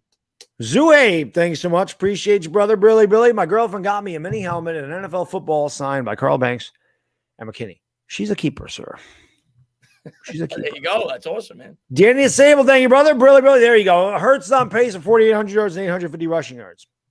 His quarterback rating sucks. He's a terrible quarterback, but yes, he's a good fantasy player. His fantasy stats are great. He's like Tim Tebow. He gets garbage time stats at the end of his game. I said at the beginning of the year, I said he's going to be a good fantasy because he's going to get a bunch of garbage stats, and that's exactly what he's got. So yeah, awesome. He's got a 37 QBR. It's 27th in the National Football. Try watching a game. When you watch him play, the guy's just not good. It's terrible. I hate statistics. It's so misleading. They really are. He's not good. They're just misleading. Like Baddog, listen to his game-by-game QBRs. Against Dallas, he had a 10. Against Kansas City, a horrible defense, he had a 34. Against Carolina, he had a 31. Against Tampa Bay, he had a 40. Like that's the QBR metric. Well, yeah. What was his QBR before the 2 garbage touchdowns? Yeah, exactly. And against the Panthers, Chris, at one point he had thrown 30 passes for 93 yards. 30 attempts for 93 yards in interception. He got 40 yards at the end of the half when they were backing off, and then he had 53-yard pass on a blown coverage. His completion percentage last week was 46%. Yeah. He's not good. He's bad. Sorry. Really, thank you so much, man. I saw Seinfeld, Larry David at New York Improv, and Dangerfields with Rodney there. I remember Dangerfields, man. I never went to Dangerfields. I remember watching the comedy show. Yeah, I remember. Bob Saget was on. The young Bob Saget was on there. Andrew Dice Clay. Andrew Dice Clay was on there. Rob Williams was there too, but no one was funnier than Thomas Jefferson. All right, Baddog, real quick. Who is your favorite stand-up comedian in your lifetime? Richard Pryor. He's great. I got to go with George Carlin, though. I freaking love George Carlin. Yeah. But yeah, Richard. I think those are the 2 greatest of all time. I do too. But I'm more George Carlin, but Richard Pryor is great also. Yeah, they're both great. Yeah. Gang Disabled, thank you, brother. Brilly. Well, that's the first sensible thing you've said. Hurts is a stopgap. Next year's Willis or Watson. That makes sense. And like Chris said, you might not even need that. Let Minshew play. Maybe Minshew's your guy. But that actually makes sense. Yeah. Hurts is a stopgap. That makes sense. He should be a stopgap. He's not good. He's not yet. I hope that you keep him there for a long time. I hope that they're looking at the stats and going, yep, this guy can play. I hope. I don't think they are, but that makes sense.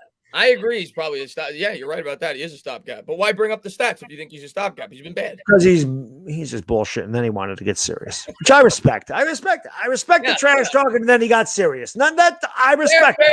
That's fair. We're gonna, and on that note, we're gonna end this because this has been 2.5 hours. So let's get out of here. Appreciate you guys hanging out, watching us. We still got 450 people in here, so thank you so much. We went a little overtime tonight, which we did last time too. Really appreciate you guys and girls being here. Chris, as always, thank you for coming on the channel, talking about the dysfunctional franchise that is the New York Giants. I really, Chris, we've been doing this well, by the way, I'm saying this right now. Chris and I are the longest running talk show, an NFL talk show on YouTube. Talking Giants is the longest. There is not. Is there a talk show that started before 2018? Not that I'm aware of. Not that I know of. Not in our circles, at least. So I think we were definitely one of the originators on YouTube. We are. There was no collabs like this. Yeah. I've been on YouTube since 2014. There's been no collabs like this. By the way, I just saw somebody in the chat just say, Chris, I want on next week. I'll do the stream tomorrow, guys. I'm gonna have you guys call in. If you want to come on, follow me on Twitter, and you could send me a message at @entertainer85. If somebody could drop my Twitter link, if you want to come on. I saw somebody say that they wanted to come on, so I'm not gonna have like random calling guests, but I'll have like 8 or 9 people that if they want to come on and talk. So message me on Twitter, and I'll even post it on Twitter. So if you guys want to come on and talk, I'll have a list of 8 or 9 assigned guests before the show starts. But yeah, Baddog, yeah, I think you're absolutely right in terms of YouTube. I don't think there's been I honestly don't think there's been a weekly talk show, at least in terms of on YouTube. I don't think. Nope. Yeah, Uncle is the longest running college call-in show, and we are the longest running NFL talk show. And we would never be where we are without you guys and girls. You're amazing, and it's just amazing because where I was going with that, this is our 4th year doing this show. We got to be closing on 200 episodes. I lost count. But we've been bad since we started doing this. And it sucks. But the fact that this show continues to grow and you continue to show support, it just means that you guys are great fans. And I really, not just for myself and Chris, for the entire fan base, I really want this team to get the hell out of the doldrums and be good. Like I said, it's funny. People say Chris is too positive. They say I'm too negative. Maybe that's why we work well together. I don't want to make negative videos. I don't want to do that. I don't want to be negative. I don't want to have to rant. I want to talk good. I'm to the point now where like this past week I was like, I got nothing to talk about. Like I know it's too early to talk about next year, and right now there's nothing I could talk about in the here and now other than things that really aren't important in terms of like individuals having good performances in a year in which you expect this team to win. So it sucks, man, to be in the state that we are now. I want to be able to create content every day and talk about how excited I am about this football team, but you also can't fake it, man. And right now, like, there's not a whole lot to be excited about. Like, I want to be, you know, I want to be able to make daily content and talk about that. I believe in what this team is building, but yeah, man, it's tough right now. Yeah, So I mean, last year, as fans, just like you guys, we feel it. Yeah, the second half of the season, I was making 4 videos a week because they were 5-3 and the division sucked. We had a chance to win, so we had a lot to talk about. But yeah, when you're 1-4 and you get absolutely destroyed by Dallas and you lose Barkley and Jones is like, I mean, what is there to say? It was a rough week, and yeah, I think that much like Chris, I was just like, you know what, I need a mental break from the Giants. There's nothing to talk about. So, Avon, thank you, brother. Appreciate you, Brilly. If you could have 2 first-rounders for any player currently, who would you guys want? If you could give the 2 first-rounders for any player currently, who would you want? I would go with either Pat Mahomes, Josh Allen, or Trevor Lawrence, whoever I thought was the best quarterback. You know, based off the system that I was trying to implement with my team. But I think Herbert has tremendous upside. Obviously, we know Pat Mahomes. It's hard for me to evaluate because Pat Mahomes is Andy Reid, right? Andy Reid made Donovan McNabb look better than what he was. And, you know, maybe I would say to myself, is he, you know, who's a more naturally talented, but it would be a quarterback. It would be a young, up-and-coming quarterback. Maybe even Trevor Lawrence, Justin Herbert, one of those guys. Kyler Murray. Or Kyle Murray. Good call. Kyle Murray. You know I love me some Kyler Murray. Yeah, the only reason, and Kyle Murray's incredible. He's top 5 quarterback. I may prefer one of the other guys just because I worry like when Murray's like 30 or 31 and he loses the speed. He's still gonna be good in the pocket. Don't get me wrong, but he's not the same. So I may prefer one of the other guys, but there's no doubt about it. I mean, Kyle Murray's incredible. Give me Kyler. He's awesome. He's the MVP this year. Give me Kyler Murray. On that note, we're going to get out of here, guys. Thank you so much for tuning in. One last time, if you haven't done so, smack the like button, hit the subscribe button. More importantly, go into that description, subscribe to the Entertainment Talking Sports. Come on by Sunday. We'll be live 15 minutes before the game, 12:45 in New York. That's 9:45 in Los Angeles. So if you want to get up, have some coffee and breakfast with us, come tune in. Subscribe to him because, like I said, next week we'll be on his channel doing the show, and we'll be live for the game. For the Entertainment Talking Sports, this is your boy, the Bad Diggity Dizzle, and we'll see you Sunday.